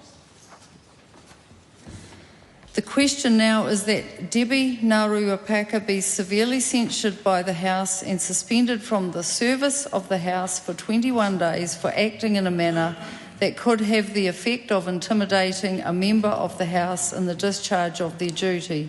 Those of that opinion will say aye. Aye. To the contrary, no. No. The ayes have it. Noes have it. Party vote. Party vote is being called for. Please, Clerk. New Zealand National. 49 votes in favour. New Zealand Labour. 34 votes opposed. Green Party of Aotearoa New Zealand. 15 votes opposed. ACT New Zealand. 11 votes in favour. New Zealand First. 8 votes in favour. Te Pāti Māori. 6 votes opposed. It's now my understanding, can I please clarify that because Hana-Rawhiti Maipi-Clarke is suspended, Te Pāti Māori has 5 votes? That is correct. 5 votes opposed.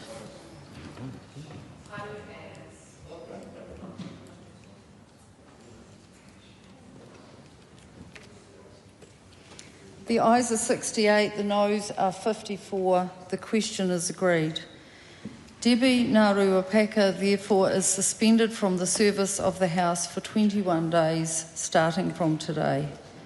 The question now is that Rawiri Waititi be severely censured in the House and suspended from the service of the House for 21 days for acting in a manner that could have the effect of intimidating a member of the House in the discharge of their duty. Those of that opinion will say aye. Aye. To the contrary, no. No. The ayes have it. Party vote is being called for. Please, Clerk.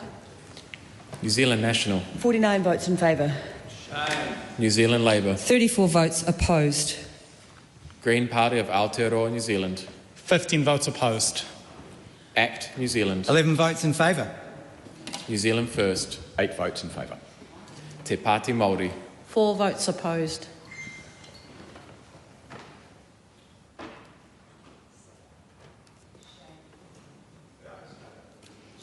The ayes are 68, the noes are 53.